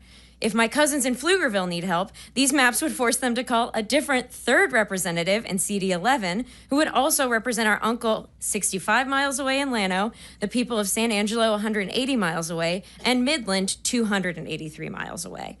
Pflugerville is 14 miles away from the Capitol. This map has Pflugerville in with Midland and the Capitol in with Segno, and Midland is 430 miles away from Segno. That is 11 and a half Rhode Islands laid end to end. I believe the chair and I have different definitions of the word compact.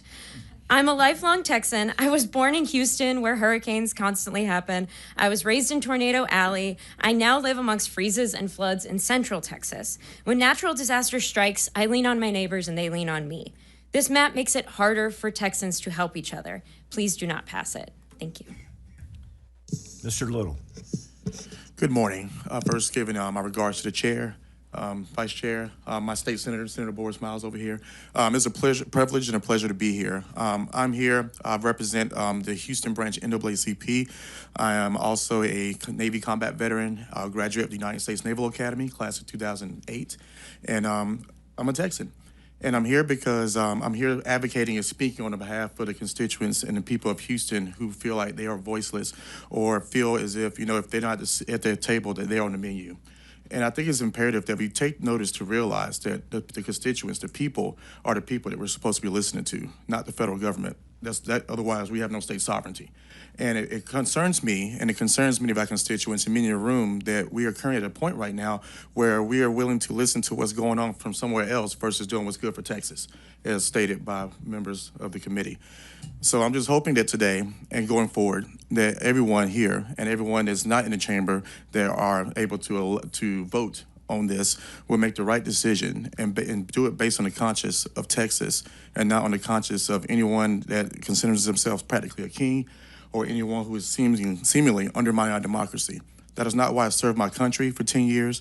That's not why many people in our community fight to be elected to office, to just bow down to any type of tyrannical force at any person's will. We are here all as Texans, but more importantly, we are Americans. And that's what makes our country great. That's what makes our state great, is being able to realize and understand that this is who we are. So I just want to ask that everyone here just really take in consideration all the testimonies being given, all the testimony that will be given, and just please keep in mind that as Texas, we've always stood strong, and it is imperative that we maintain that stability, and we maintain that to represent that across the country as well. Thank you. We appreciate each of you and your testimony. Thank you for your service to our nation, Mr. Little. Senator West, we welcome you to the committee today and appreciate you joining us, and you're recognized if you have a question for Mr. Little. I don't know that it's for Mr. Little. It may very well be for the author of the bill based on the testimony of this panel. In terms of deliberating on exactly what's taken into consideration in recommending this bill or amendments thereto, how will the testimony received by the committee, by people that have taken their time out to express their opinion on the bill, be utilized? Is that a question for me? Is that directed at me as No, currently, or the author of the bill, Senator King. Senator King. Okay. Did you understand the question? I think so. Let me make sure you understand okay, it. Please. We've had, and I've been listening to the testimony, and we've had hundreds of people testify on this particular bill. 205. And it would seem, based on what I've gleaned, most of them have testified against this process and now also on this particular bill. And my question is, in terms of what your recommendation is going to be on this particular bill or amendments requested, how will the testimony of citizens that have taken their time to testify be taken into consideration? Certainly. Senator King. Thank you. And as to amendments, we'll just look at each amendment independently, and those decisions will ultimately be made by the, I guess it'd be floor amendments, and they'll be made by the 31 or 30 now senators on the floor. They'll make that decision in a vote on each amendment. I would say as to how his testimony taken into account, I think each senator represents their roughly 1 million people in their district, but they also represent the state as a whole. And I think each senator will. In all due respect, that's not the question I asked about the other senators. Well, Senator West, let him complete his thought, because he may end up at that destination. He may end up, okay, all right. Yeah. I think I'm getting there. But I was just going to say each of us will take into account all the information put before us, our personal analysis of the bill, what we believe that our district wants, I think, and the testimony that was provided both in the Senate and probably in the House too. I watched some of the House hearings, and contacts that we're getting from constituent calls and emails and letters, and I think I would expect we would all take all of that into account in making our decision on how to vote on any amendment or on the bill itself. Okay, Senator West. Thank you very much, Mr. Chairman. I was referring to you, not everybody else. I mean, as the author of the bill, you are going to have to make a determination as to what bill actually comes to the floor for consideration. And normally what we do in this process that I've been involved in for a long time now is that we listen to the testimony, and based on the testimony, we take the bill, end up having a substitute and things of that nature based on the testimony that we hear. And so I guess the question I'm asking is not as it relates to other senators, but more specifically as to you, as the author of the bill. Are you going to take into consideration that hundreds of people that have testified, showed up at these particular hearings in deciding what bill and or substitute that you will bring to the floor? And if so, how will you do that? Senator King.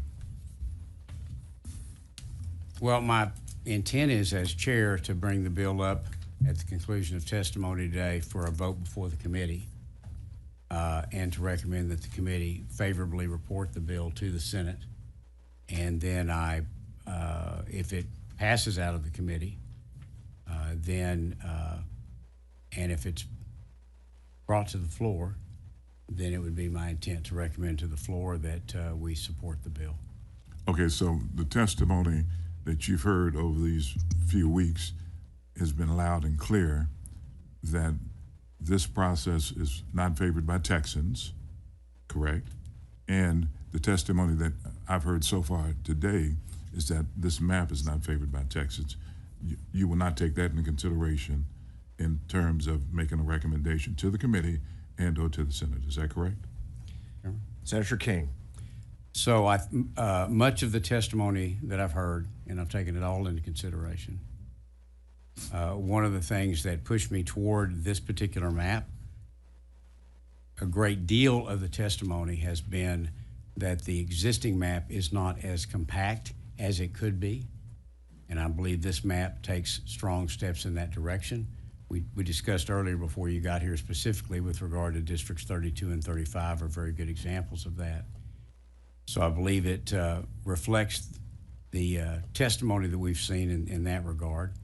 I also believe that most of the testimony that I've heard has been with regard to racial considerations, and I think it's totally inappropriate to take racial considerations into account when drawing a map. I think that that's not preferred by the law, to say the least, and I think it would be inappropriate. So I think much of all the testimony that's been suggesting that this map was drawn on a racial basis is inaccurate and incorrect. And so I'm disregarding that part of the testimony because I didn't take race into account, and I don't see race in this map. Okay, and I understand that. Senator West. Thank you very much, Mr. Chairman.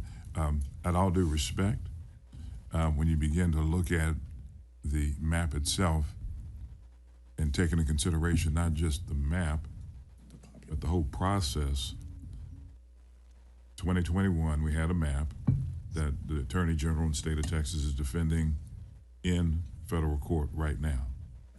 And then we get a letter. Trump says that he needs 5 seats from Texas.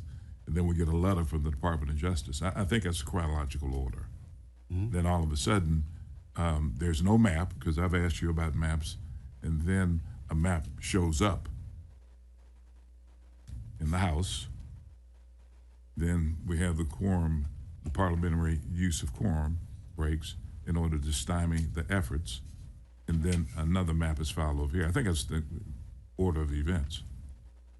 People have testified against these maps, against the maps in the entire process, and the only districts that end up, frankly, for the most part, being cracked and packed are minority districts.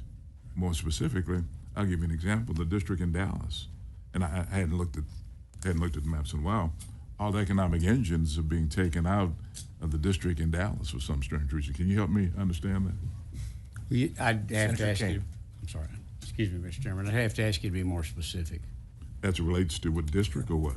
Well, what economic engines, what district, what congressional member? Sure. Okay. Jasmine Crockett, her district. Okay. It's, as I understand it, and I stand to be corrected if necessary, the airport, downtown area, the medical center, law schools, and all that have been taken out for some reason. And if race is not a consideration, why would that happen?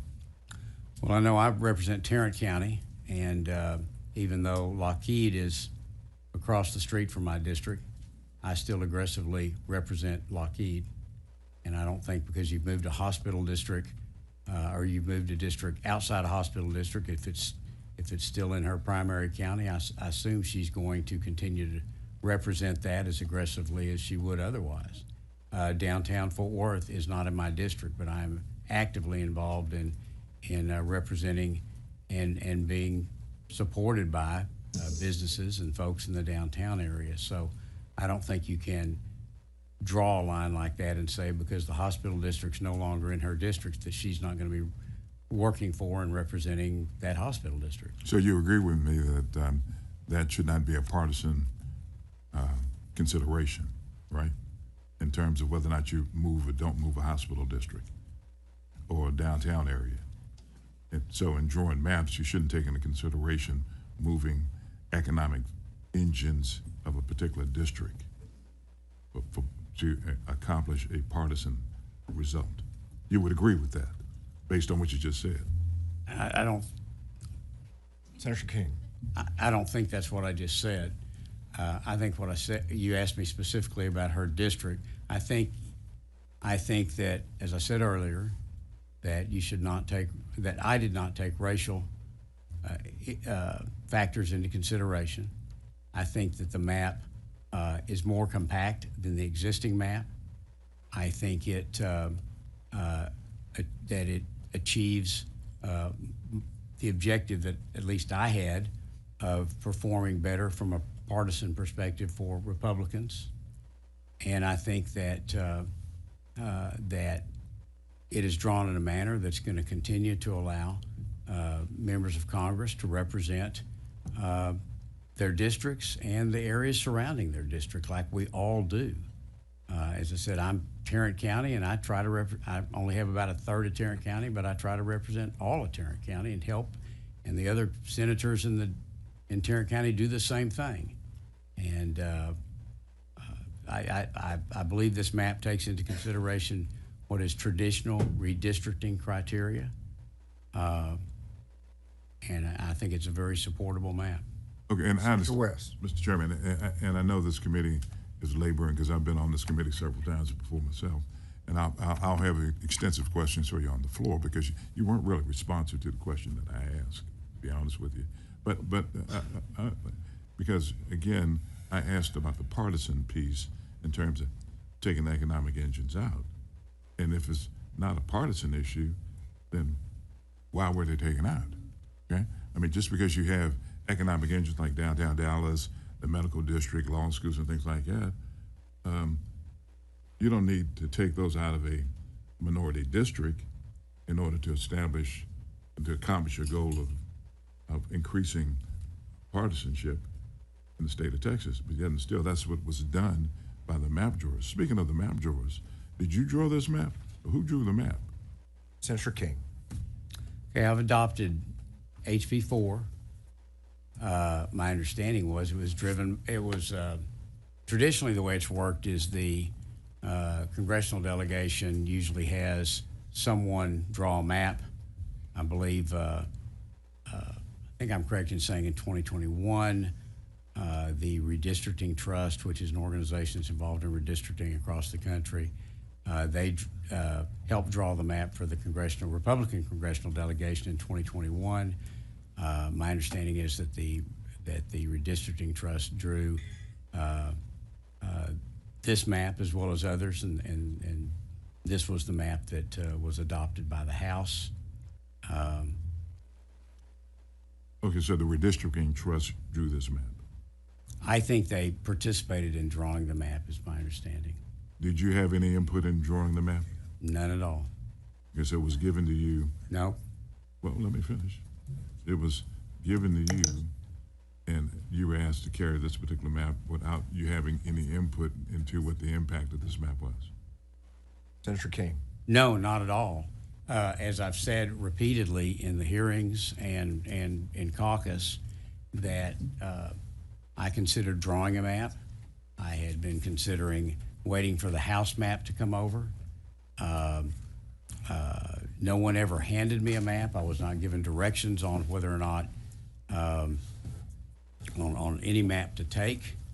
But as I watched the House hearings, and I stated this earlier before you got here today, as I watched the House hearings, and as I looked at this map and I thought it was more compact than the existing map, I asked our legal counsel to review it to see if they came to the same conclusion that the House counsel had, that the map was legal under all applicable law.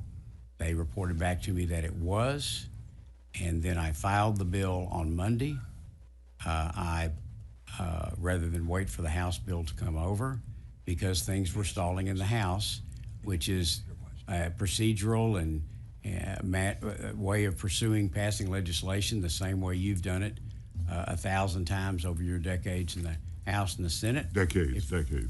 Okay. If you're working on a companion bill and the bill on the other side of the body begins to stall, then you will file it over here and try to get it moving as a companion.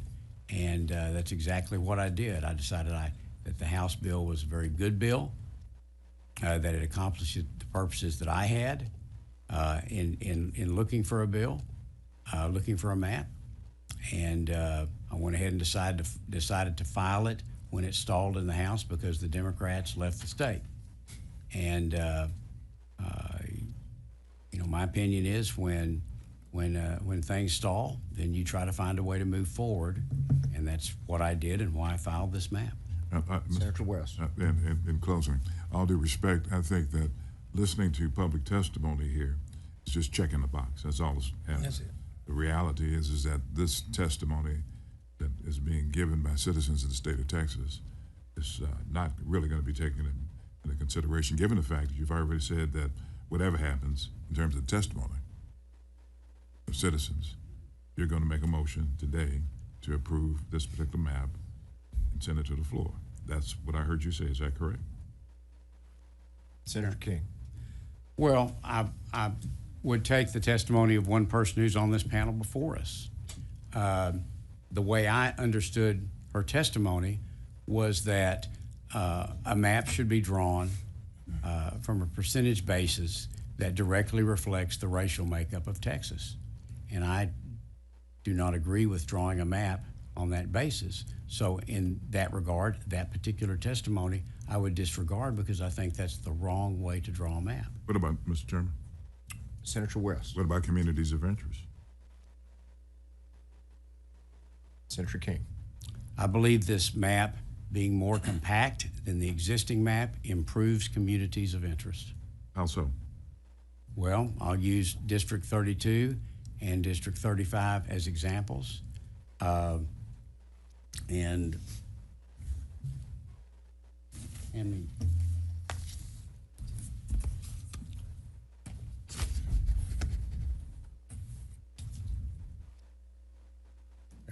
District 35, for example, now begins way south in Bexar County, takes extremely difficult jigs and jags as it progresses all the way up into northern Travis.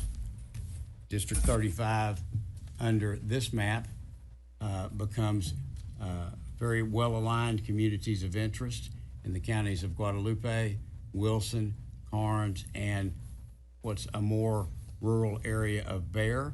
And this is a much more compact district than the existing 35, and there's other examples throughout the map. Mr. Chairman? Senator West. And so let's stay with Bexar, because I don't know that much about that particular area other than I know San Antonio was there. And so you've taken urban communities, the urban communities of Bexar County, and aligned them with rural communities in Wilson and also Karnes County. Is that correct? Well, it's much like my Senate district that takes parts of Fort Worth and then aligns it with the suburban areas of Parker County, which would be that area of Bexar County, I guess, would be more of a suburban area, and then connects it with, in my area, connects it with the rural counties that are to the west and south of that. And so that's just what you have to do in Texas because of the difference in population in our urban and rural counties. So you're always having to reach in and pick up some population. But what I'll tell you is just looking at the map, common sense tells you that a map that is compact, a district that is compact as opposed to one that is long and thin and jiggled and jaggled,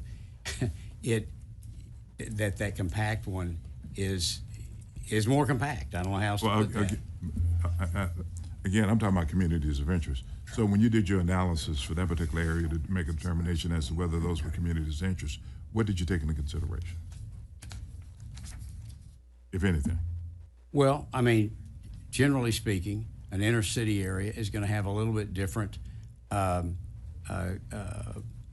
primary issues before it than a suburban issue, than a suburban district might have, which will have a little bit different ones than what a rural area might have, although they all have overlapping issues.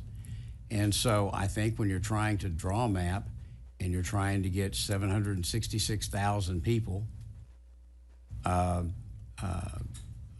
into 38 districts, you obviously you're going to have to draw districts that are outside, that reach into urban areas, but also extend into rural areas. And I think when you compare, in this case, District 35 as example, the existing 35 to the proposed 35, the proposed 35 in any common sense is more compact. Is that Senator West? Oh, okay. And members, I apologize. I'll save a lot of these questions for the floor. But again, out of all due respect, I asked about community of interest. You talked about compactness. I understand what you're talking about with compactness, but the question is what factors did you take into consideration to make a determination as to whether or not there were communities of interest? Communities of interest. Let me finish, sir. Thank you. I'm sorry. And so the question is that communities of interest, I mean, do people have the same types of, I guess you could say they go to the same churches? Are they, what elements of communities of interest that's been recognized by law did you take into consideration? Well, it can be a lot of things. As you said, it can be the fact that this is that there's a River Oaks neighborhood. In the 35? I'm just throwing out a name of a neighborhood. Well, I was talking about 35. We'll call it Meadowbrook. I'm talking about 35. Okay.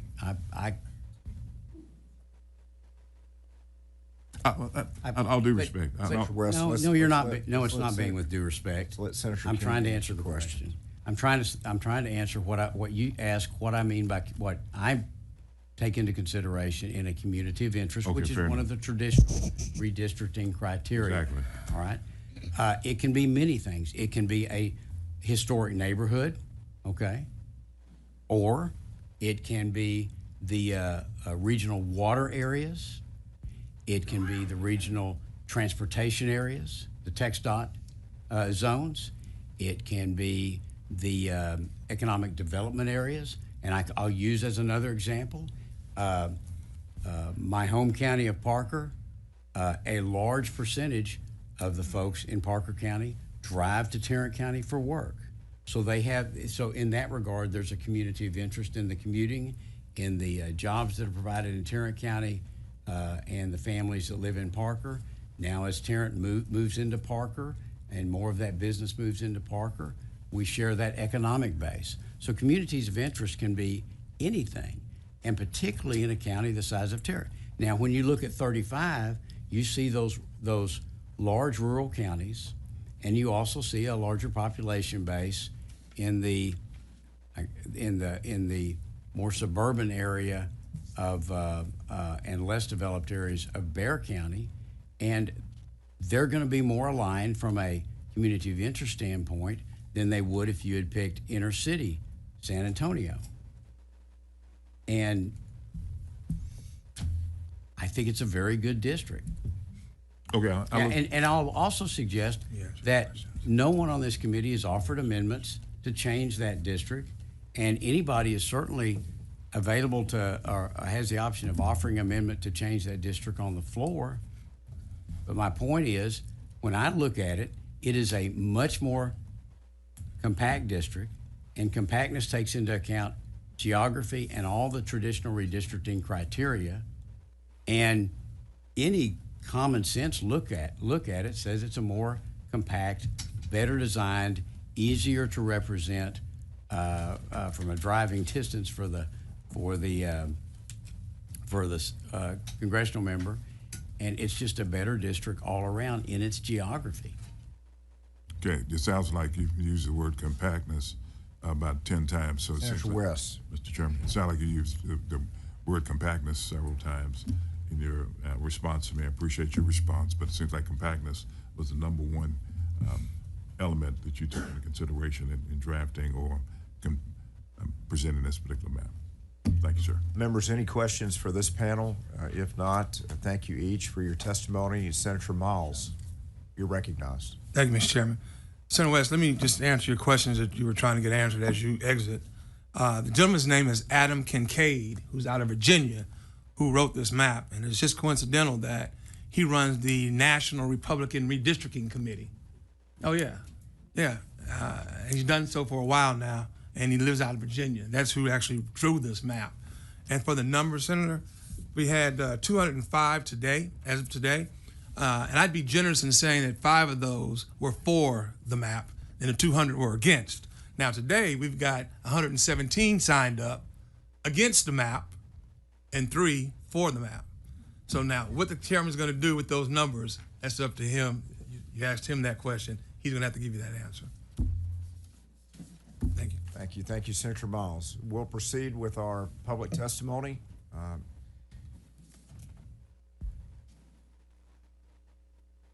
The next panel the chair will call again Anthony Gutierrez, Andre Wagner, Nicolette Ardiente, Dylan Flaharty.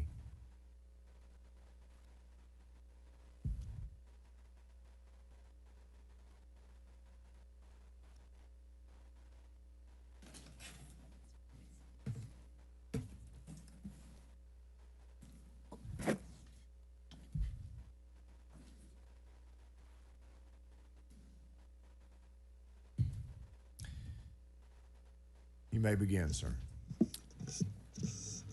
Thank you, Chair, members of the committee. I appreciate your time and allowing us to be here. My name is Dylan Flaherty. I'm here to represent myself. I'm also a candidate for Congress in Texas's 37th District here in Austin. I find myself incredibly frustrated with the purpose of this. There are far more pressing needs in Texas. Flood relief, public school funding, making lives for Texans better. And yet, we're bickering over partisan politics coming from the president. It's incredibly frustrating. I also want to call out something that I find incredibly disingenuous. The chair mentions that these maps are more compact, and he cites District 35 continuously. Yet, District 11 in the new map spans from Pflugerville to west of Midland. As I'm sure that Senator Sparks would understand, the needs of Midland and the needs of Pflugerville are far different. And so saying that they're more compact, allowing for easier drivability is a joke, because it's a 6-hour drive from Pflugerville to Midland. Again, this is all coming from the President of the United States. And I don't understand as Texans why we're all of a sudden bending the knee to the federal government. As a Texan, I believe that we're Texans, that we stand above that. And as we sit here right now, the FBI has accepted to hunt down House members of Texas. And no one seems to be crying a foul to that. Now, if the roles were reversed, if this was the Biden administration or the Obama administration, I know all of you would be screaming from their rooftops. So I look at all of you today, and I ask you to reject this measure. To imagine if the roles were reversed, what would you say? Because this isn't democracy. You're not allowing us to choose our representatives, you're choosing your voters.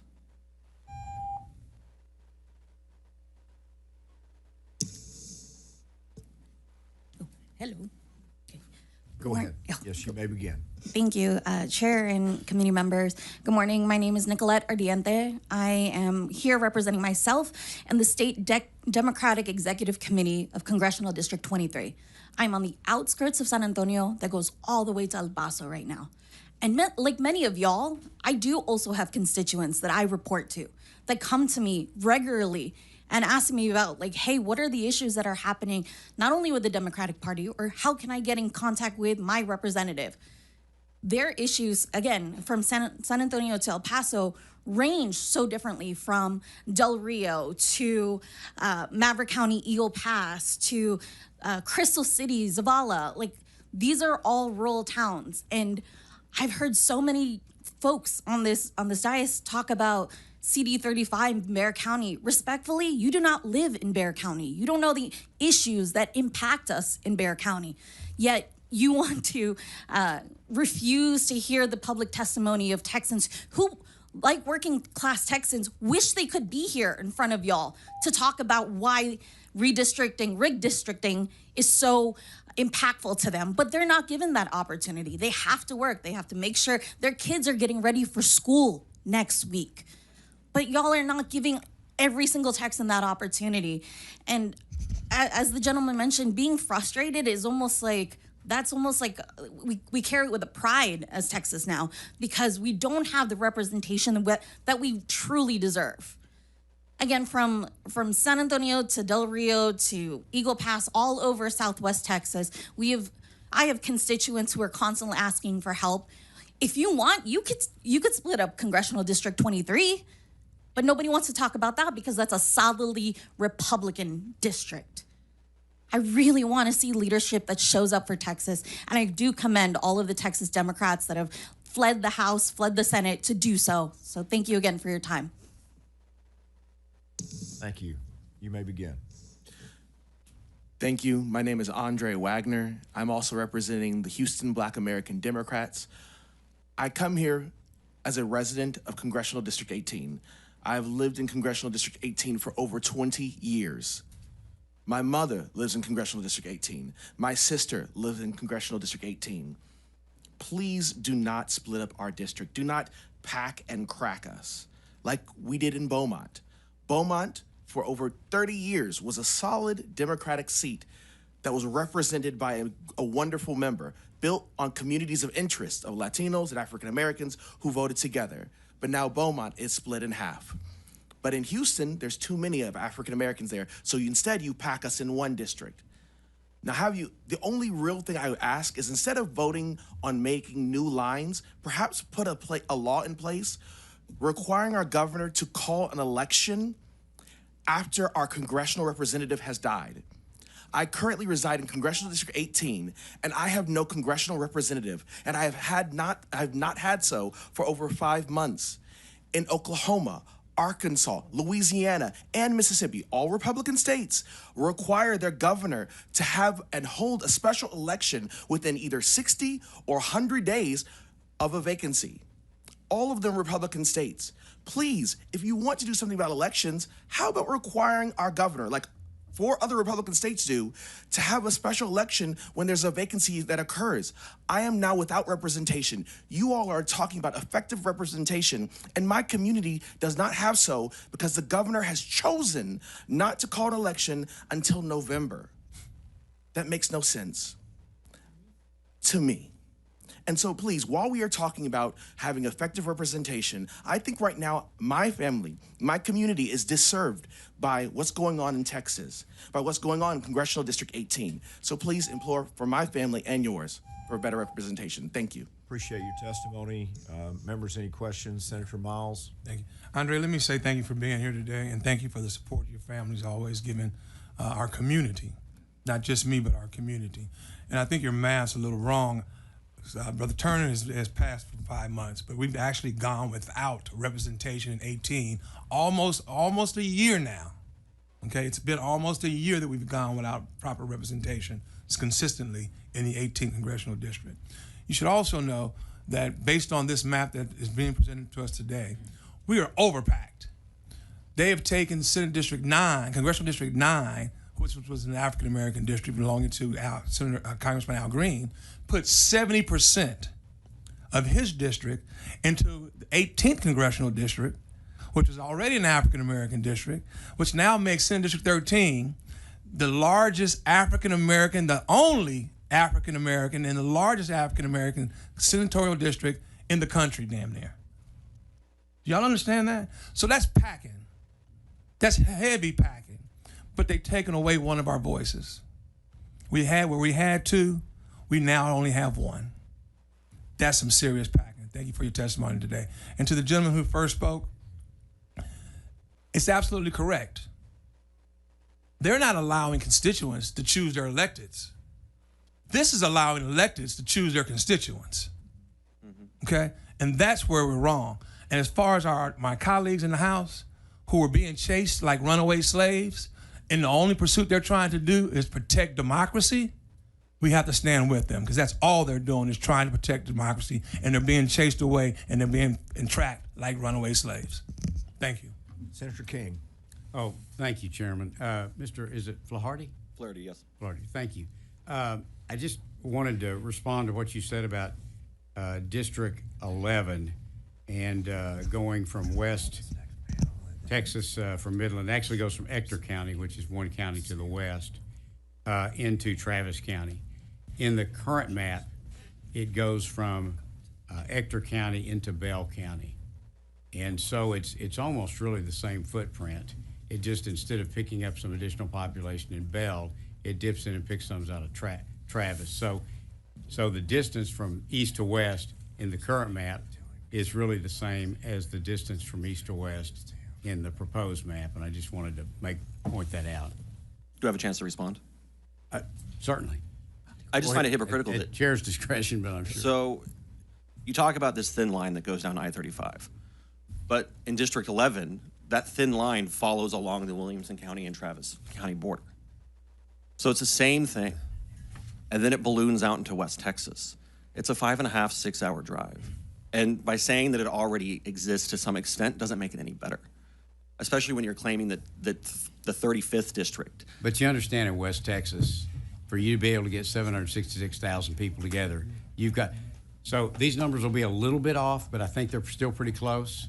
So if you look at the I-35 corridor, even though you've got large cities like Amarillo, Lubbock, Wichita Falls, Midland, Odessa, San Antonio, west of I-35, even though Abilene, even though you've got all those cities, still only about 14.5% of Texans live west of the I-35 corridor.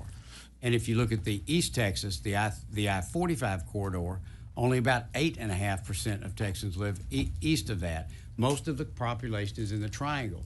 So if to comport with one person, one vote, which is very important, because if you live in a district that's got 100,000 people and I live in one that's got 50,000 people, my vote's worth twice as much as yours. And that's why the most fundamental thing in redistricting in congressional districts is equal population. So if you're going to put together a district into West Texas that's got 766,000 people in it, you've got to come east. And you're going to have to pick up population out of Williamson or Bell or wherever it is.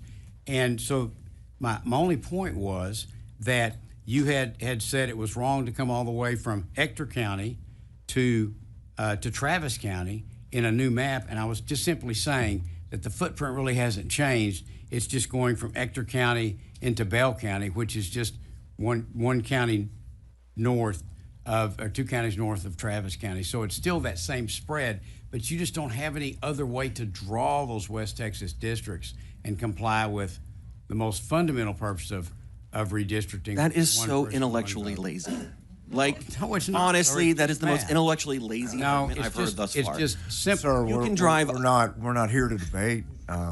We certainly had Senator King as the author choose to make some comments based on testimony and offered you the opportunity to respond. But we have to continue along, or we're going to lose witnesses that are on time frames to have to get back home.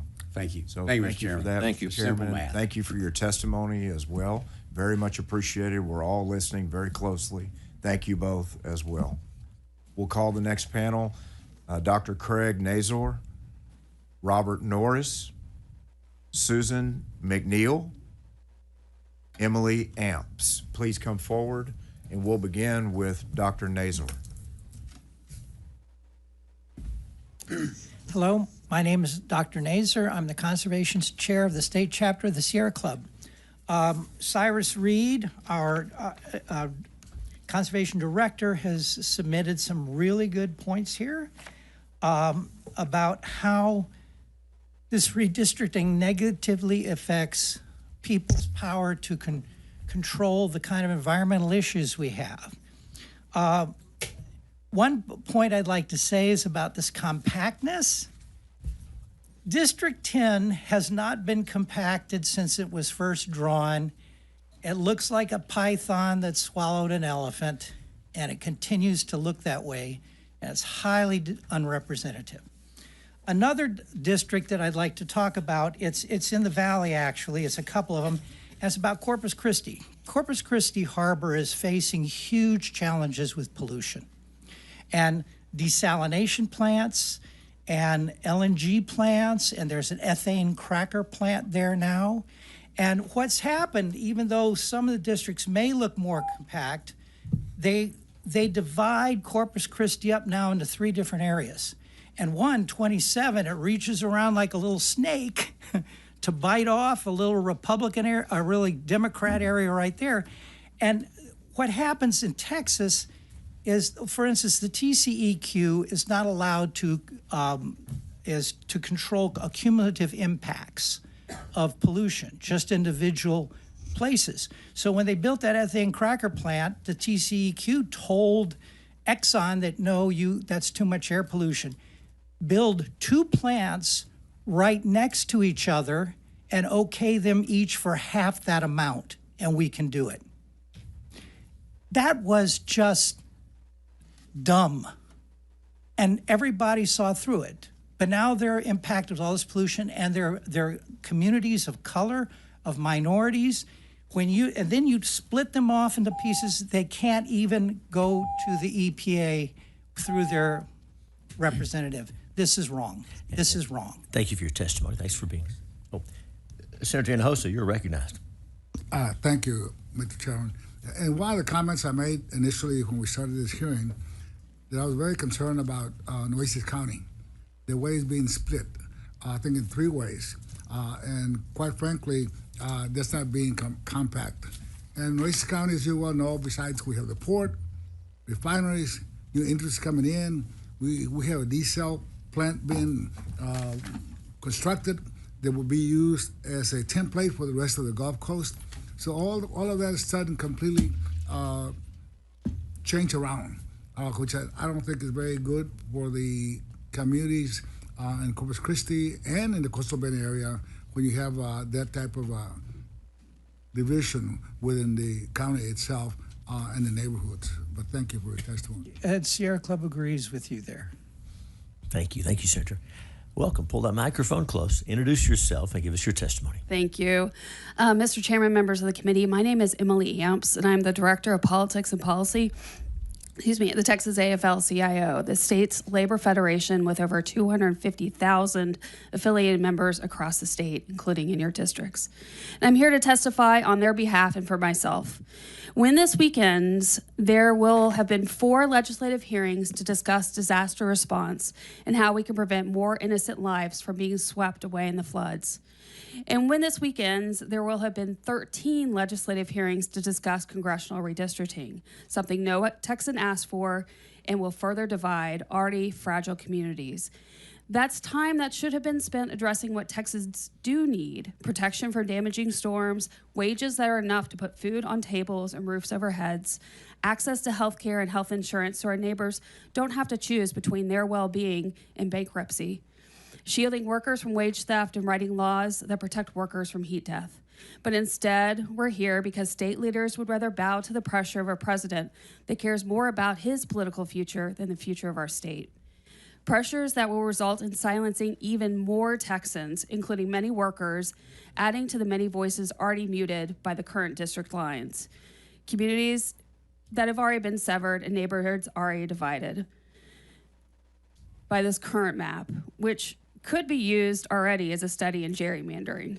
This map, though, SB4, this bill, doubles down on gerrymandering and says, hold my beer. For example, fast-growing suburban communities like mine in Buda, Texas, just south of Austin, currently in Congressional District 21, already sliced and diced and put into district with rural communities that we have little in common with. I thought it couldn't get worse. I was proven wrong. If this passes and is signed into law, my house will now be on the edge of Congressional District 27, a district that will go from Hays and Travis counties to the Gulf of Mexico and Matagorda County.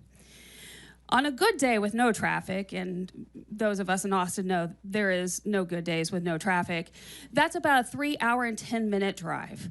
Doesn't sound very compact to me. And please, someone explain to me why a fast-growing suburb of the 11th largest city in the United States has in common with Palacios, Texas. And of course, it's a rhetorical question because we all know the answer is very little. So I urge you, as you move forward, please remember that your actions during this special session will have a real impact on real people. And there are real issues that need to be addressed. And also remember that you do not have to pass a map. Please don't forget that. And thanks for your testimony. Ms. Manil, welcome. Get close to that microphone and introduce yourself and go ahead. Okay, my name is Susan McNeil, and I live in Pflugerville, District 17. I'm here representing myself. And you all have heard about the racial disparities and the legalities of this map. So I'm going to focus on what is actually transpiring with this map. It is an authoritarian attack on our democracy. Our democracy is already fractured, with Congress shirking their responsibilities and not representing the American people and ceding their power to the Oval Office. If you approve this map, it will be one more nail in the coffin of democracy. The felon in the White House states that he deserves 5 more seats because he won Texas, the largest majority percentage ever in the history of the United States. That is a lie. So he does not deserve the 5 seats. I, for one, will never, ever bow to tyranny. Like the old adage says, give me liberty or give me death. And you all can take that to the bank. I implore you, do not destroy our freedoms and democracy. And if you're scared of the felon, quit, leave, vamoose. We do not want or need scared politicians. And lastly, do not force the American people into an armed revolution, because I fear if you continue on the same path, this is where we are headed. Thank you for your testimony. Thank you. Mr. Morris, welcome. Pull that microphone close. Mr. Norris, introduce yourself and go ahead. Thank you, Mr. Chairman. I'm Robert Norris, representing myself and opposed to Senate Bill 4. I want my grandkids and all others to benefit from a responsive government that promotes the best interests of our citizens. I want them to benefit from public schools that help develop intelligent and kind students. President Trump wants this legislature to adopt a new congressional map that will allow him to continue favoring wealthy and powerful Republicans. These are the same people who want to privatize and undermine our public schools. My grandkids, like me, have lived most of their lives in Travis County. The map you're considering will redraw our local districts, with the result that our excellent congressmen, Lloyd Doggett and Greg Casar, are less likely to be elected in the future. These congressmen are working to promote democracy and fairness and oppose cuts to our legacy safety net programs like Medicaid and food stamps. Also, communities of color in other parts of Texas will lose vital representation if this map is adopted. As you've heard, Texas has a shameful history of disenfranchising blacks and Hispanics, which Senate Bill 4 will continue. The map before you will have an adverse impact on many of the state's grandkids and everyday citizens, so I definitely oppose it. And I applaud the House Democrats who are doing the heavy lifting to thwart the Trump and Abbott power grab by going to other states. I'm finished. Thanks for your testimony. Senators, any questions for any of our witnesses on this panel? Well, thank you. You're excused. Thanks for your testimony. Call Anthony Gutierrez, Dr. Susana Carranza, David Wheeler, Nick Molberg. Looking for Anthony Gutierrez, Dr. Susana Carranza, David Wheeler, Nick Molberg.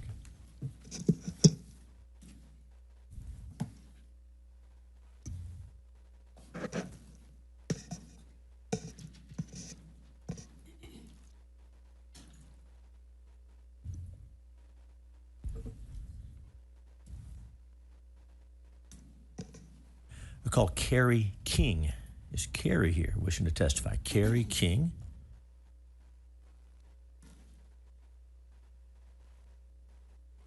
Just give me.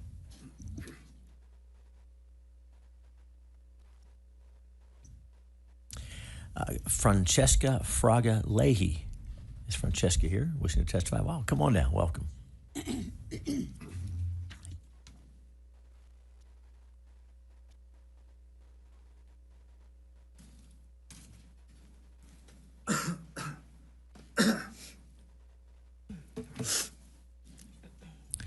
Welcome to each of you. When you get situated, we'll start over here. Francesca, pull the microphone close, introduce yourself, and give us your testimony. Welcome.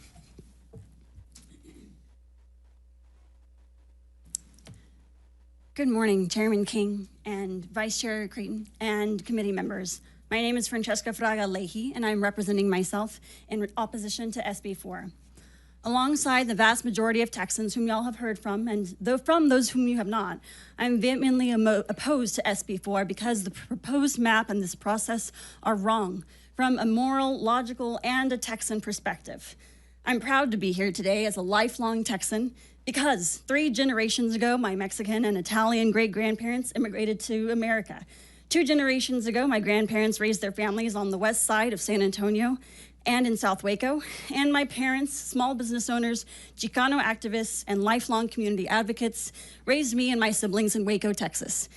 I went to college in Austin, taught middle school in the Rio Grande Valley, and now own a home with my husband and 3 kids in South Central Austin in current Congressional District 37. I know Texas values. And as a former social studies teacher, I know that the Texas Constitution states all political power is inherent in the people, and all free governments are founded on their authority and instituted for their benefit. This outrageous mid-decade redistricting move by the governor and the current DOJ, enforced by the unpopular authoritarian in the White House to increase Republican representation in the U.S. House by taking existing districts away from communities of color, including my friends and neighbors in the current District 35 in East Austin, just a few miles away from where I live, is shameful. Sin vergüenza, as my abuelita used to say. This process has laid bare the pitiful reality that today's statewide electeds, politicians, part of a Republican Party that has held power in this state for most of my life, are behaving as if our community's voices and votes are for sale to out-of-state donors and to corrupt interests. That my family's tax dollars are being wastefully mismanaged by incompetent state leadership that has chosen to kneel to a wannabe king. It's not a game, is it? I urge you to stop this undemocratic, ridiculous political maneuver. Do not pass SB 4. And thank you for your testimony. Pull the microphone close. Welcome. Introduce yourself and go ahead. Thank you. Hello, my name is Carrie King, and I am testifying on behalf of myself and against this proposed redistricting. Fair and equal representation, the crown jewel of our democracy, that is what we are here to protect. However, as long as the ability to get away with racial gerrymandering remains, we will stay stuck in a loop, repeating a sad and shameful cycle of domination and oppression. Our country's racist legacy started with the colonization and near obliteration of Native peoples. Then came the saga of slavery, answered by the Civil War and Jim Crow. The Civil Rights Movement exposed the pervasive racism that continues to plague our society to this day, but people of color finally secured the Voting Rights Act. Unfortunately, over the past 60 years, to the day yesterday, the Voting Rights Act has been whittled down slowly but surely, and now today we see how brazen and out in the open white supremacy has become, with this "Let's Go Brandon" stickers on trucks and neo-Nazis marching in New Hampshire, not to mention ICE out there racially profiling and spreading doom and fear across our nation. We have to show up with the moral fiber it takes to meet this moment. We have to choose love and kindness. Members, it's up to you to steer our great experiment in representative democracy back towards equity and justice. Reject this DC-ordered redistricting plan and right our sinking ship. Turn away from fear of losing personal power. Look deeply into and open your hearts to the space where courage defeats intimidation. Our democracy is counting on all of you to choose integrity over corruption.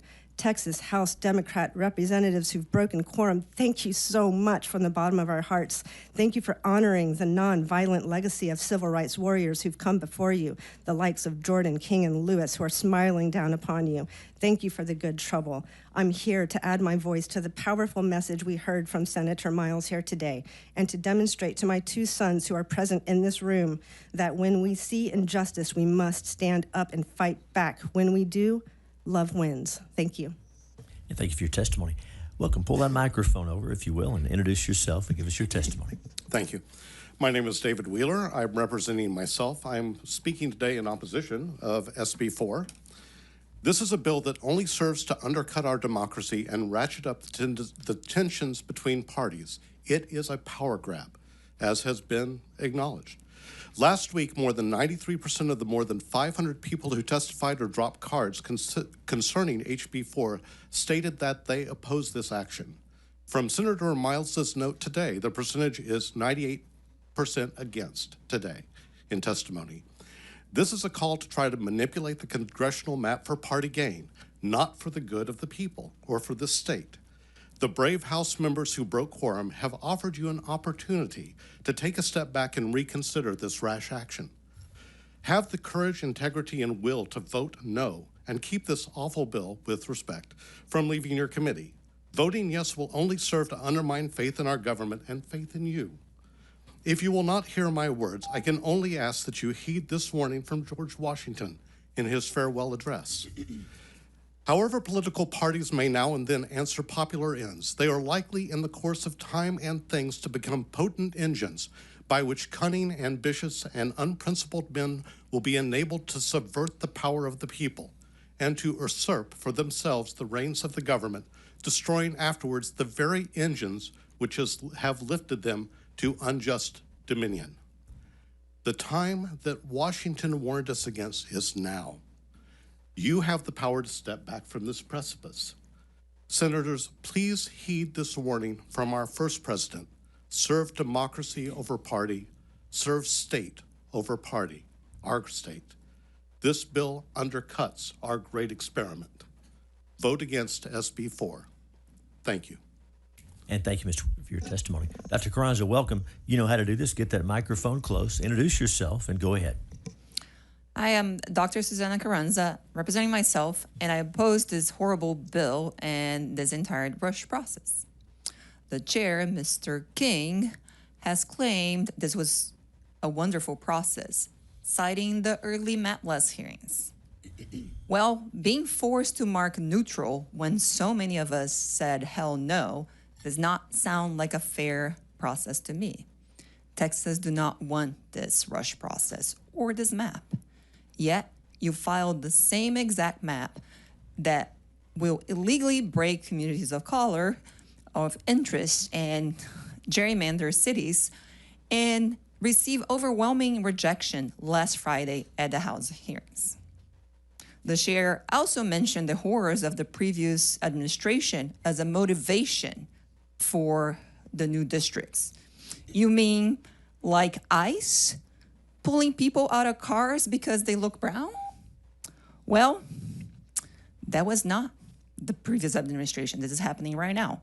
I'm a naturalized citizen who has called the U.S. home for more than half my life. I was born in Brazil during peak dictatorship when people were being disappeared. Kinda sounds similar. There's a movie, I'm Still Here, and you might learn something from it. As a little kid, I went to pro-democracy rallies with my older siblings. I was lucky to see the transition out of dictatorship. Right now, you all, with this map, are handing down on a silver platter our democracy to Trump. It's not too late. I support House members who are breaking quorum to defend Texans. And if you really want to learn from history, you're going to withdraw this map right now and switch the focus to flood, because if you say, well, maybe if they come back, we'll work on things, well, work on floods, all right? Do the right thing.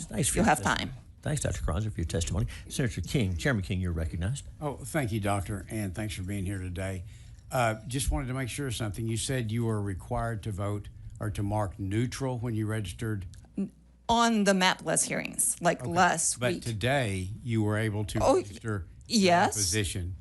Okay, just want to make sure the registration process was working right. Yes, it is. Can I continue? I'm saying that you're using the previous hearings to say this was open and fair, but people could not officially say they opposed before while they clearly opposed during the Senate hearings, where their words clearly oppose. So, and today, I understand, I marked against. I have been here a time or many, as some of you have known. But having to mark neutral last week felt really, really horrible because I was not neutral at all. Just so everybody understands how that works, anytime there's not a, someone mentioned the flood hearings. In the flood hearings, if you registered to testify, you had to register neutral because there's no bill before the committee under consideration. So that's why you would mark neutral. The same thing was true in the redistricting hearings before there was a map. That's exactly why we're having public testimony today, is because we have a map and we wanted people to be able to register that they're for it, neutral.